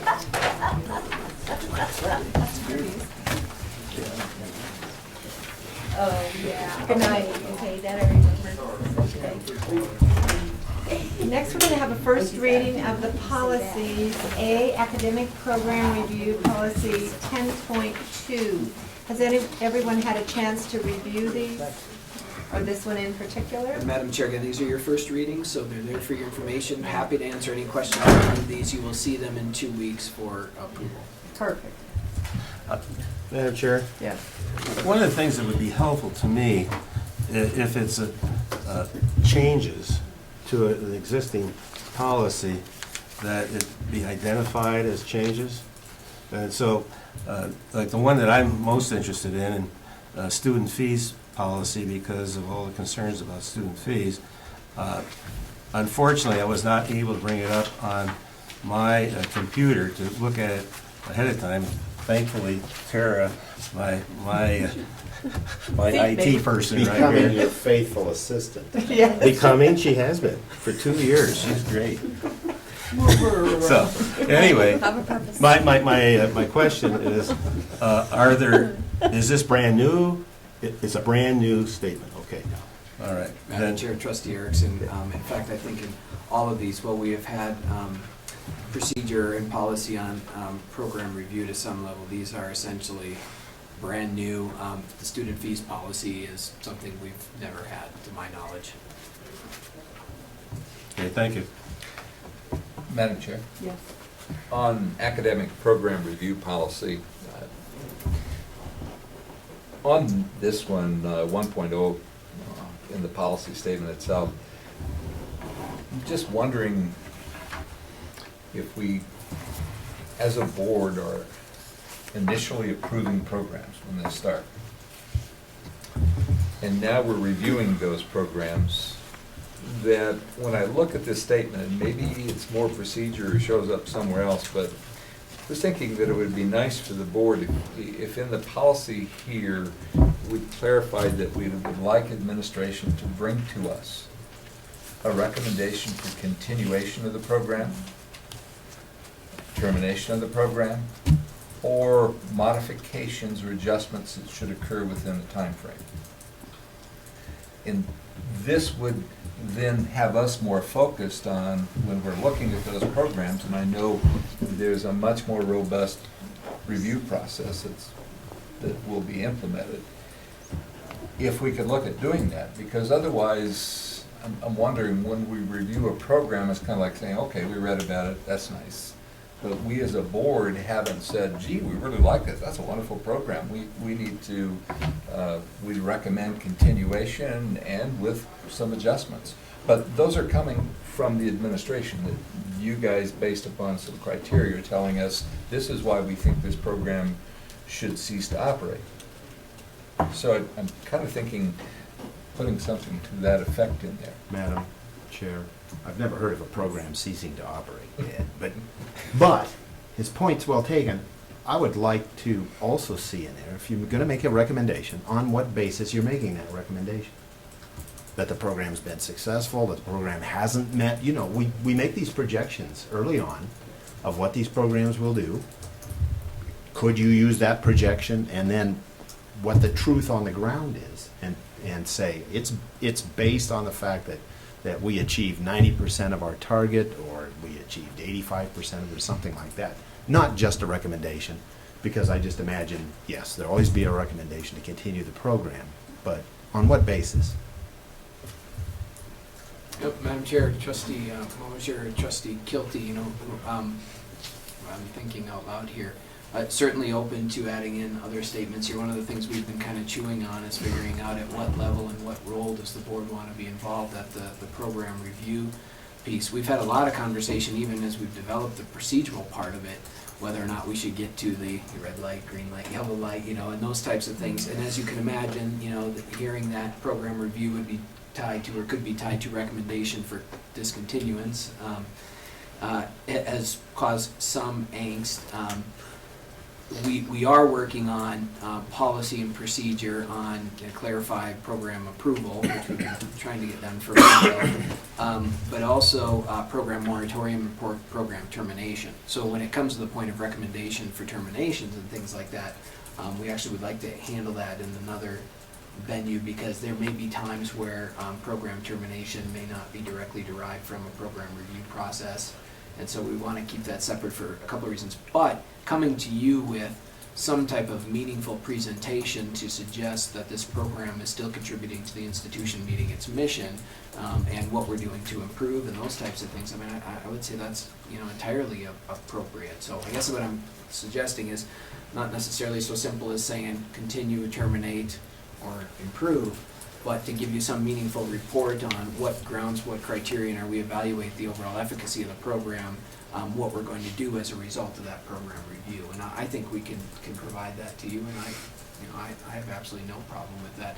I'd even be okay with coming forward and asking you to take action on program reviews if that's something that you want to do or feel compelled to do, but certainly some type of reporting requirement that would give you justification for continuing with no changes or continuing with improvement. But if we get to the point of discontinuance, we'll have a mechanism to do that as well. So, Madam Chair, really it comes to the issue that you've mentioned before, and that is, does the board want to be a part of that process or not? Is that correct?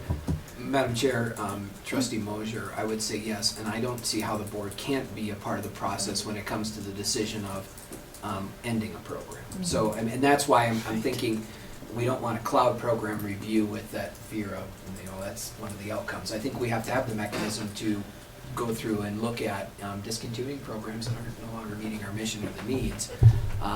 But in the program review process, what I'm asking is what's the interest of the board in having some type of formal statement or process and actually reviewing what we're planning to do with programs that we continue to operate. So if we get to the point where we're going to discontinue a program, that starts to be a whole nother conversation. Whereas program review is intended to be focused on continuous improvement. And so I would hope we don't get into the point that program review would keep going and going with programs that aren't meeting expected thresholds for outcomes or performance of the institution. So if I'm hearing it correctly, we really probably ought to have another policy that deals with discontinuance. And we're working on that right now. Moratorium and termination of programs. What's the process? Who do we notify? How does it work? Based on what grounds? All of the things that I know the institution has perhaps gotten in trouble with a little bit in the past with the way programs were discontinued. We want to make sure it's clear. So this is really about looking at the efficacy of a program, what we're doing to improve, how it's meeting our mission. And the procedure is very robust. It looks at objective measures, it looks at qualitative inputs, it looks at facilities, it looks at goals, it looks at values. It's a very comprehensive piece. And and so I actually look forward to the first presentations to you on program review. The question I have for you is, what amount of information and what is the role of the board in those reviews? And I'm open. I can tell you that right now. I'm open because I'm not sure where I land on that. I've worked for and seen boards that have approved program reviews. I have those that have just accepted them, and I have those that have just heard them as information and said, keep going. So My perspective is I think we ought to approve or have some recommendation that or react to that recommendation, because otherwise I don't think there's as much interest or something. I don't know how to put that, but I think if you're looking at making some recommendation, you're putting a whole lot more thought into this than just, oh, that's nice program. We're more connected to the work with the policy. Don? From my perspective, listening to this, we have an obligation, responsibility to approve new programs. Therefore, I would see that we have a responsibility to discontinue, if we're going to discontinue programs. The question is, as President Joe has said, is how much do we want to be involved in that? I think being apprised of some major changes occurring is, from my perspective, would be adequate. I'd be concerned about us becoming micromanaging the review process. And that's the first response that I have listening to this conversation. Yes, we approve on the front end, we disapprove on the back end, and be apprised of what's happening if there's going to be some changes. Madam Chair, Trustee Erickson, so that's where I've vacillated as well. You know, the flip side of that is the last thing I would want to do is to leave you out of a conversation about program review and program improvement, and all of a sudden hit you with termination, and you're going, where did this come from? You know, we thought that program, you know, was going well, and so that's the piece that I'm not sure of. Now, Jose, I don't want to put you on the spot, but the commission has now asked to have a role in program review as well. It's part of their statutory requirements. We essentially present to them which programs have been reviewed. Do we have to give them any type of recommendation or what our plans are with it? They have some, good evening, Chair. They have some specific data requirements, so we send them a list and we're supposed to get in a 5-year rotation cycle with them. And they require basically performance data that we submit to them. The process is very new. I guess at this point they're just sort of making sure that we are indeed doing some quality assurance and some continuous improvement rather than really checking into a lot of detail of whether or not we want to keep the program. So, Madam Chair, members of the board, I'd be happy to try to incorporate some additional language saying here that the board shall expect to be part of, participate in the program review process, or receive some recommendation or some update, some status, something from the president in regards to the plans for the program into the future. Did you have something already written down? Oh, I did have some things down, but I think it's very consistent with what I'm hearing in terms of a recommendation, how that's to be worded. It's another issue then as to whether we vote on it, but this idea of getting it in this policy that, and no frequency here, I'm not sure that I don't know in the commission how frequent they want that. We don't have that, I don't know if we want it in here, but would we review a third of the programs or 20% of them? Yeah.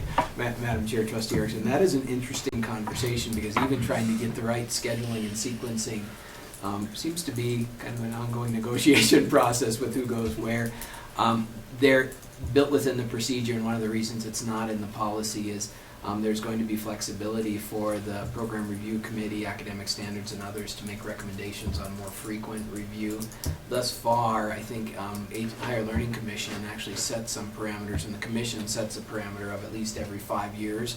So we're sort of just falling under some other directives, and we assume everything will be going at least 5 years. In some cases, for new programs or programs that have significant improvement plans put in place, we may say you need to come back and do a modified review in a year and a 2-year. And so just because of that flexibility, we didn't put a specific time frame in here. The policy language that's in there is that regular review, and that's where you would say, boy, if that program hasn't been reviewed in 10 years, it's probably not regular review, and you're not in compliance with our policy. So I guess where we will leave this is that you will add more language and send it out to us, or would we want to see it on the 15th and then look at it again and vote on it in November? Madam Chair, I would leave that up to you, but certainly I can work with Trustee Mosier. We could craft some language as we've done in the past, send it to you, and based on your feedback, get a better feeling of whether it would come back on the 15th for approval or requires additional conversation. Yeah, because I don't really like to see something for the first time and vote on it at that meeting, because we often have more comments. What do you think, Ed? I'd be fine with that. Do it. Okay. So this one will come back on the 15th with new language, and then we'll look at it again. What do you think, Brenda? Oh, with this one, That's yeah, what good we stuff. do. Yeah. That would be, okay, thank you. Campus printing policy, campus printing copy policy.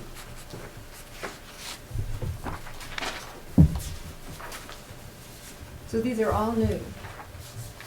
We've had campus printing guidelines in the past, Madam Chair, but we're trying to get things in policy as well as procedure to provide greater clarity and continuity across the campus.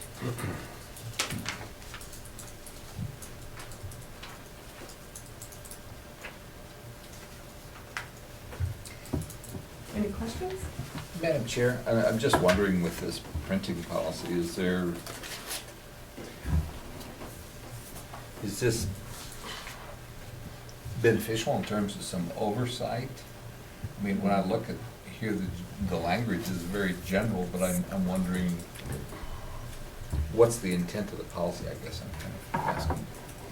Madam Chair, Trustee Mosher, the intent of the policy is really to help guide administrative procedure to provide greater clarity and consistency in how we utilize printing services and campus services and things like that. And so we talked a lot about whether or not we would just have internal guidelines that campus printing would use.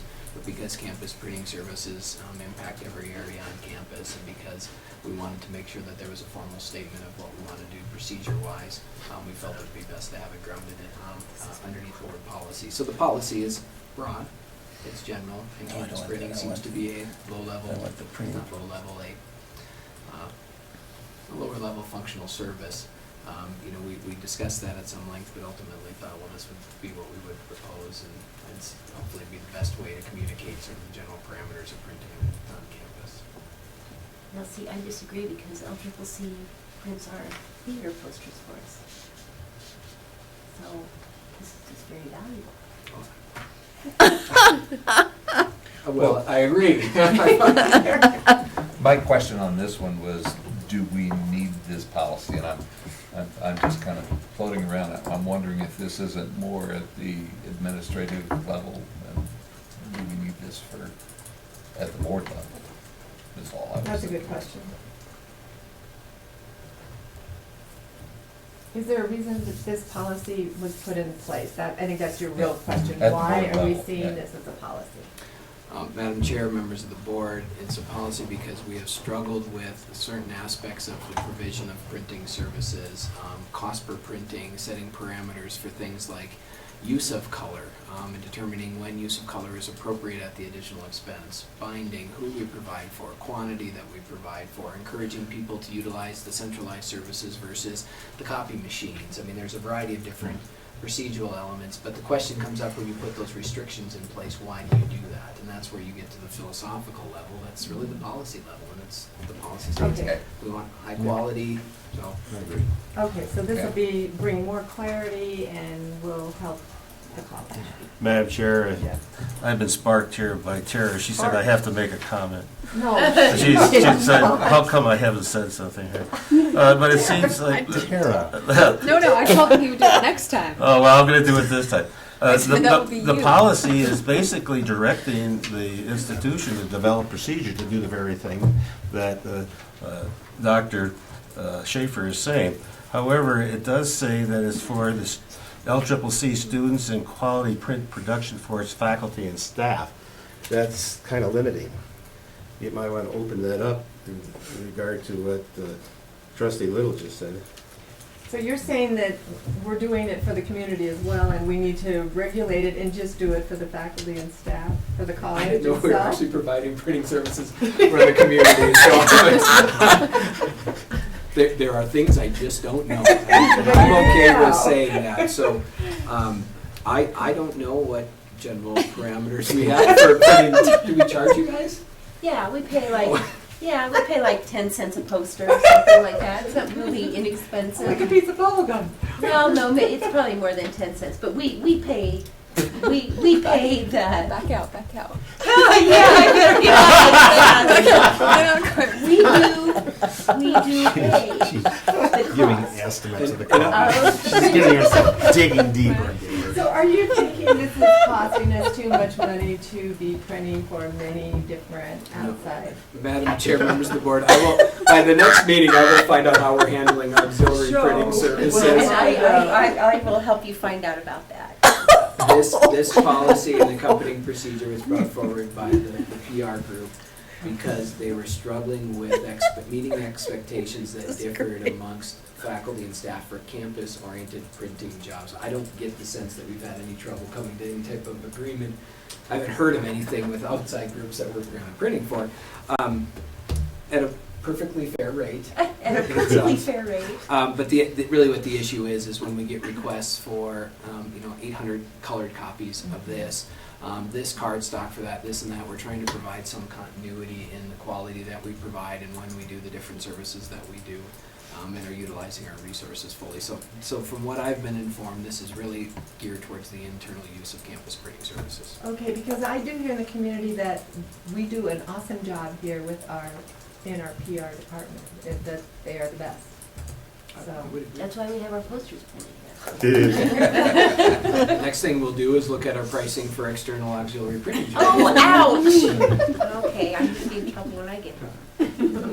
Okay, so we're But, moving on. Madam Chair, I do support the policy. Thank you. I do. I pass We'll that. ask about auxiliary. Okay, so this one might be one that we can approve at our October 15th meeting, once we get the answers to our questions. That's the next Because we're not changing any wording. No, there's no recommendation to change. Perfect. Okay, we can now move on to the complaint policy. Madam Chair, we're on a roll. Is that what we're on? This is really brought forward for two purposes. One is to try to get an institutional approach to understanding issues that arise here. The other one is to meet standards for accreditation and assumed practices. The Higher Learning Commission, I think, at the nudge of the federal government, has required us to create ways to gather and analyze complaint data, respond to complaints, and improve the campus based on the complaints. Well, we've had a variety of different mechanisms to do complaints, informal, formal, and we've looked at different things there. We really haven't had an institution-wide perspective of why we look at complaints and then what do we do when we get those. And so this policy and procedure is really intended to state, look, if we get complaints, we're going to respond to them. We're going to look at what they are, both individually and over time, and see if there are thematic issues that arise that we need to address as part of our continuous improvement process. And so that's the policy, and the accompanying procedure really helps us kind of organize the way we'll gather complaints and analyze complaints. I like it. Madam Chair, I have a question. Yeah. In state government, this is something that we deal with all the time. We have procedures for complaints, because we get complaints on a regular basis all the time. Do you know yet where your Center for Complaint Response is going to be? Yeah, so we have a system, you've probably heard of it mostly in reference to our care team reports. We have a system that's called Maxient, and we have used that system predominantly for incident type reports, care team type of issues. That system actually has the capacity for us to gather and centralize complaints, and has some analysis and analytics type of function where we can actually look at complaints over time. So we have a variety of ways complaints will come in. They may come in face-to-face, they may come into Judy's office, I may get them on my contact form on the website, we have a PR contact form. We recognize that complaints may come in a variety of places. What we're doing as a campus, though, is training people to be able to go to the Maxient system, enter the complaint data there, and then it'll be reviewed from that system, both for initial appropriate response as well as to be able to look at things over time and say, well, over the last 2 years, what types of complaints have we had, and are there any specific themes that have arisen from that? Is there something in that system that inhibits the ability of a complaint to be, I'll say, lost, not responded to? Madam Chair, Trustee Mosier, I don't believe so. I know that James Miller and Jill Kozlowski, our Dean of Students, and Jose's assistant have been the ones really putting that process together, but I think once the system's in there and once the review process of complaints as they've gotten in there, I think that actually probably formalizes it better than what we have right now, than having it in an email or a written note or something like that. Is that a fair statement? They're nodding. So. Good. I was just, thought there ought to be something to keep something from just, okay, it's gone in, but It's been the dark hole. Great thing about the Maxian system is right now when it goes in there, it actually triggers a response. I mean, once it's in there, we have to look at it, we have to respond, we have to do it, which is very different than having it shuffled on a piece of paper and an email. That's where you have the. That's good. Tell me the name of that again? Maxian, do I have that right? That's the system, the Maxian system. Oh, system. Yeah. Okay, so it looks as though this one can come forward for a vote on October 15th as well, since we wouldn't be changing any of the language. Is that correct, Tara? Don may Okay. have something to say. Don has nothing. Slowing us down. She just stitched my mouth. Student fees policy.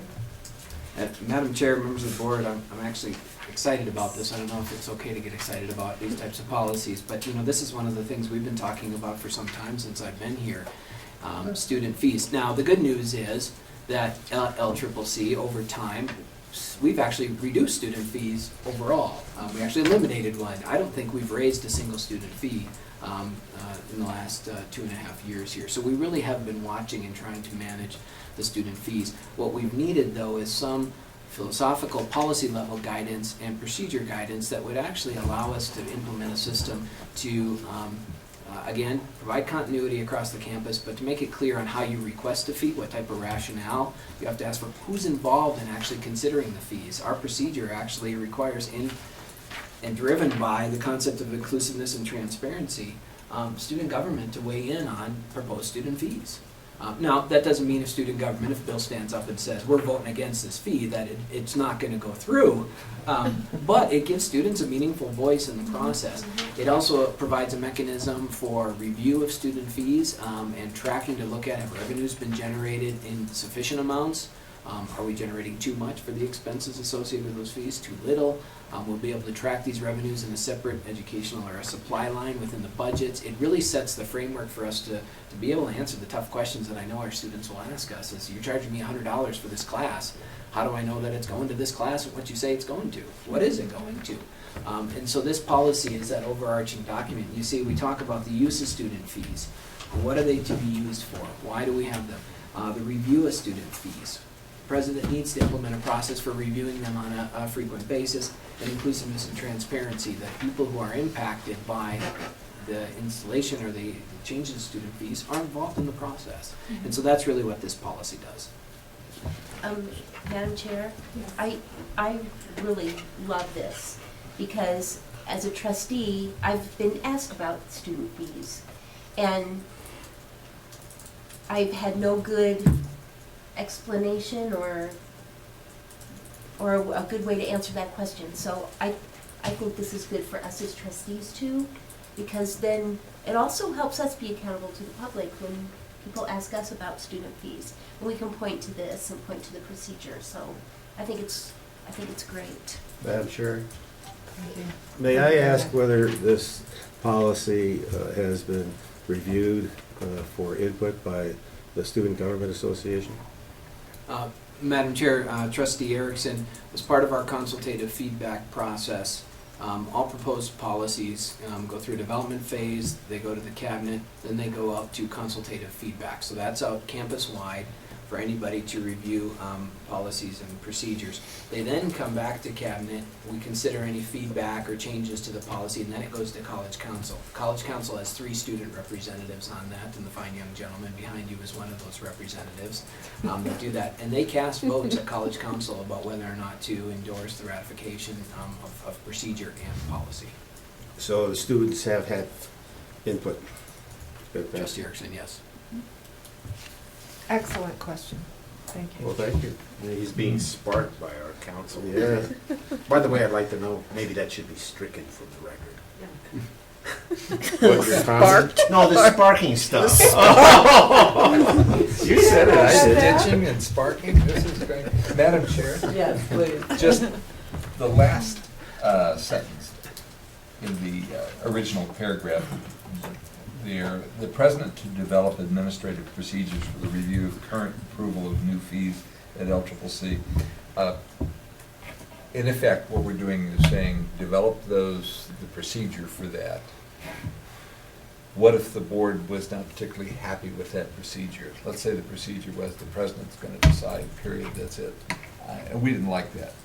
what's our role in this, or should we have any role in that? Madam Chair, Trustee Mosier, in that example there, you would say, Joe, you're violating elements of our policy. If the president is the only one that does it, are you really inclusive and transparent?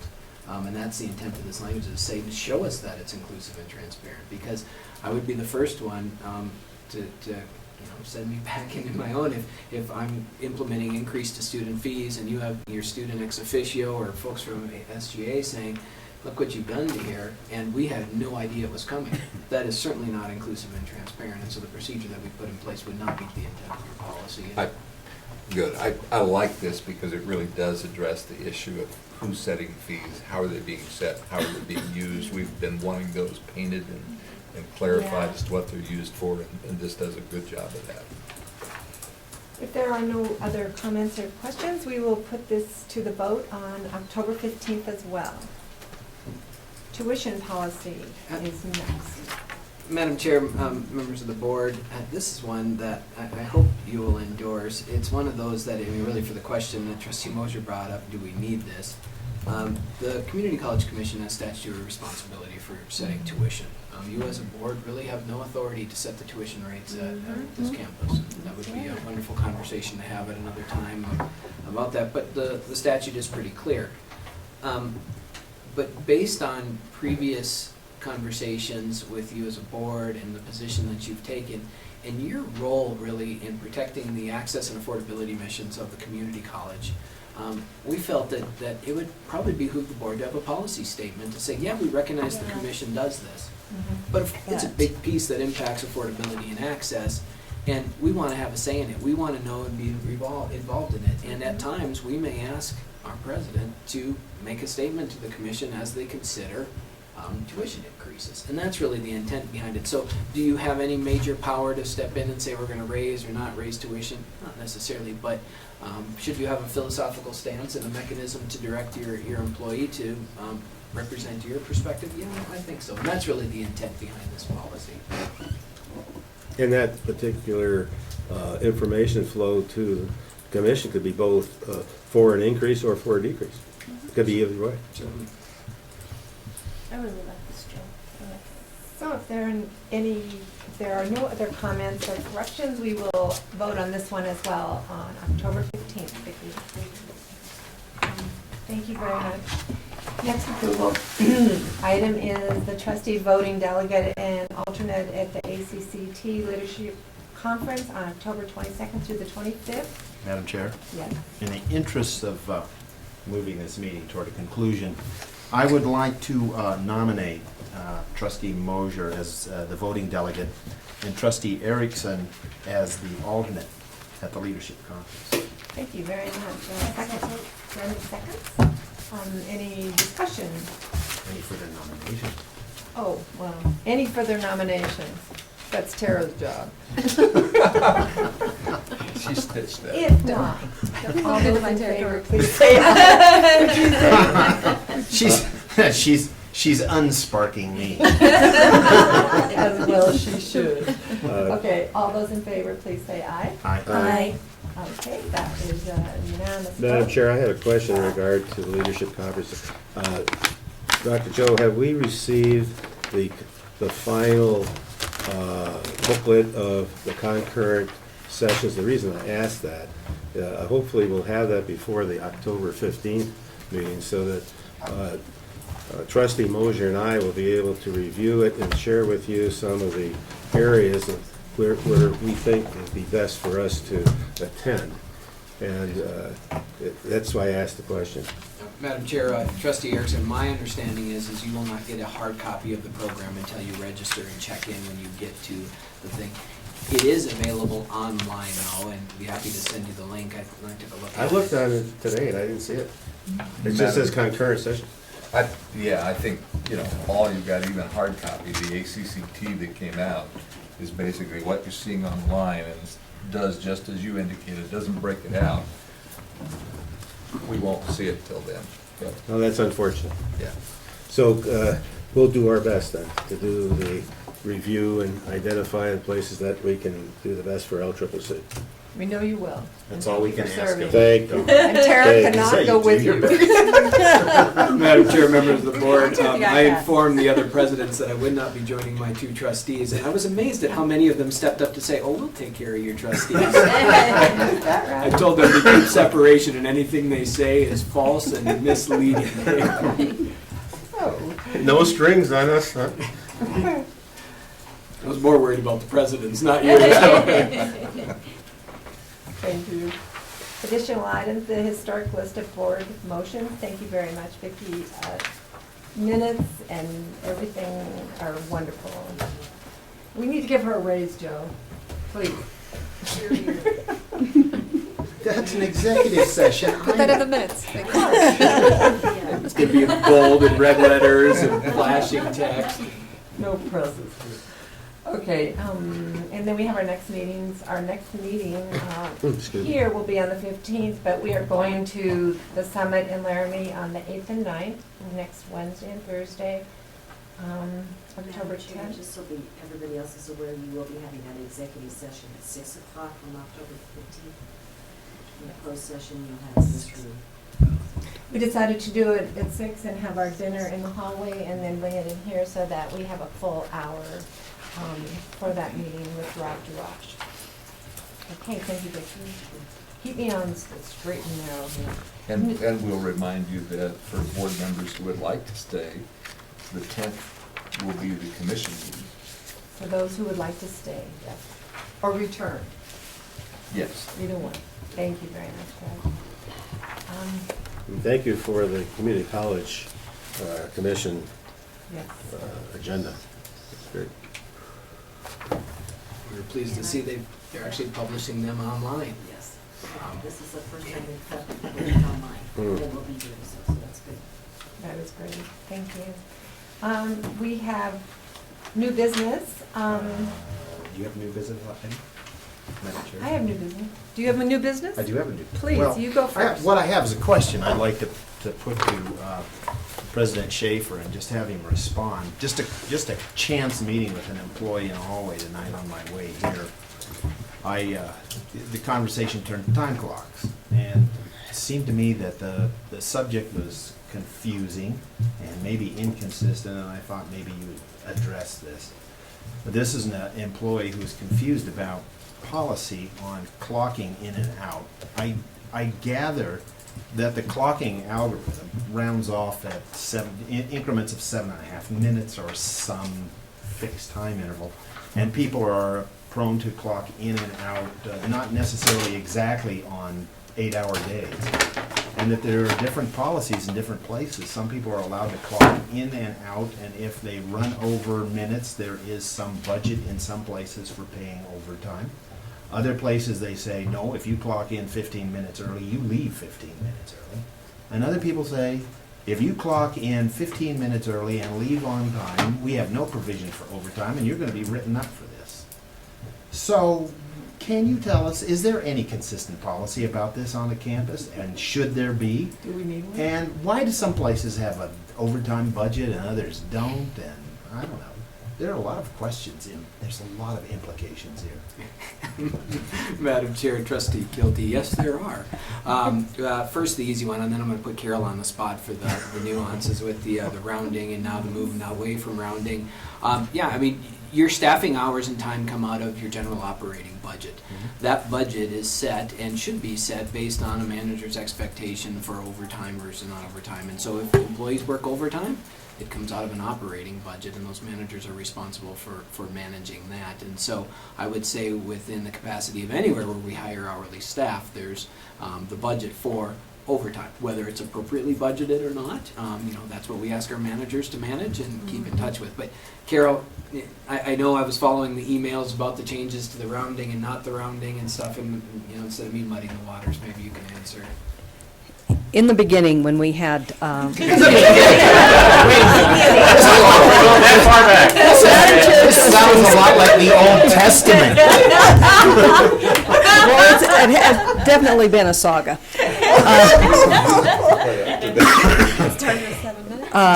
One of the concerns that came out of the pilot program was that there would be lines at the clock, and people couldn't clock in, and then they wouldn't have all their minutes.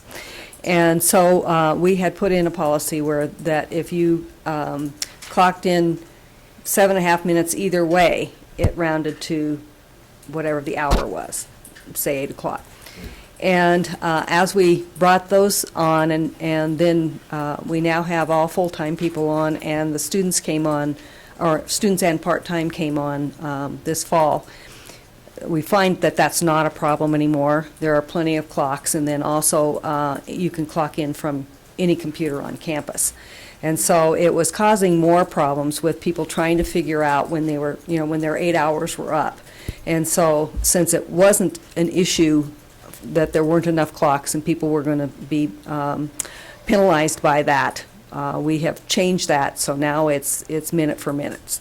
And that begins today. So when they clock in, it's whatever time they clock in. So there was some confusion with that, but the problem never really materialized, but we were trying to respond to the concerns that were raised out of the pilot program.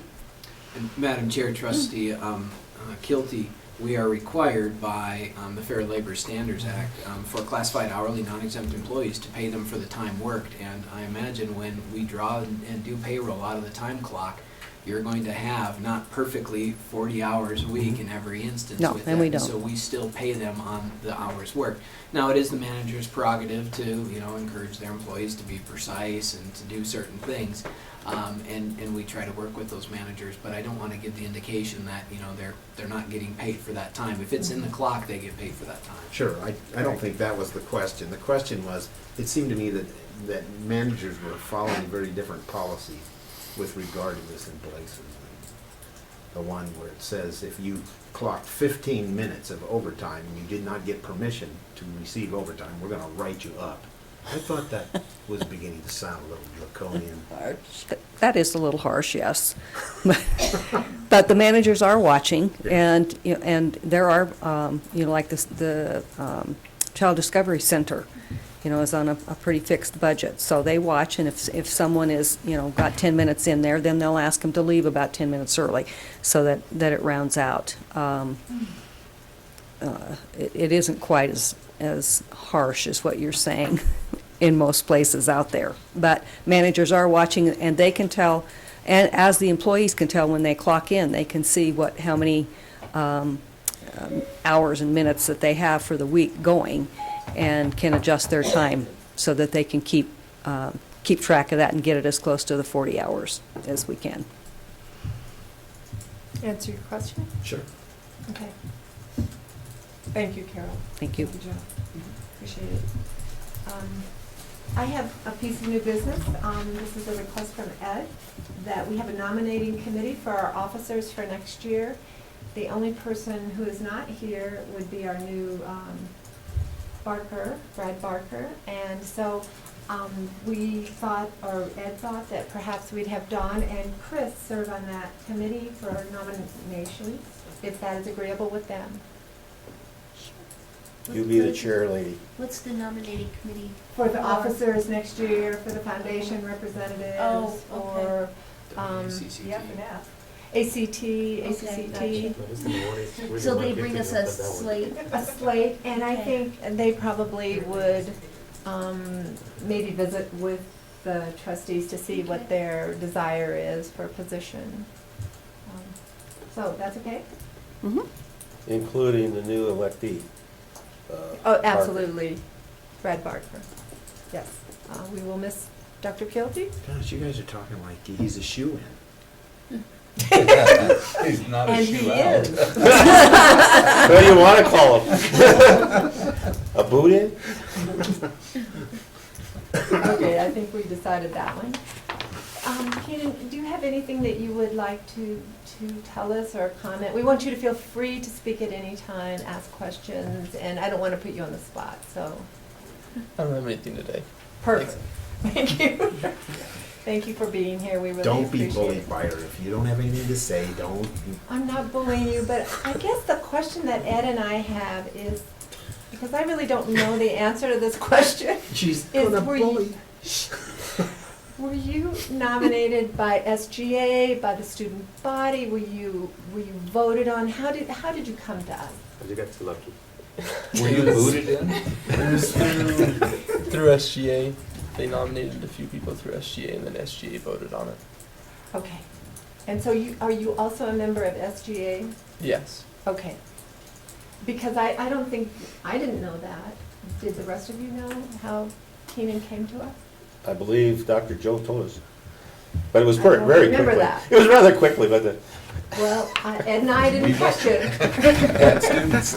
But now we know, so we're really glad you're here, and I already told you earlier this evening that if there's any way any of us can help you in your job here, we're here to help you. Thank you. You're welcome. Yeah. Okay, next, I have a letter from Brandon Wilkes. These are the letters I love, and Joe also loves this.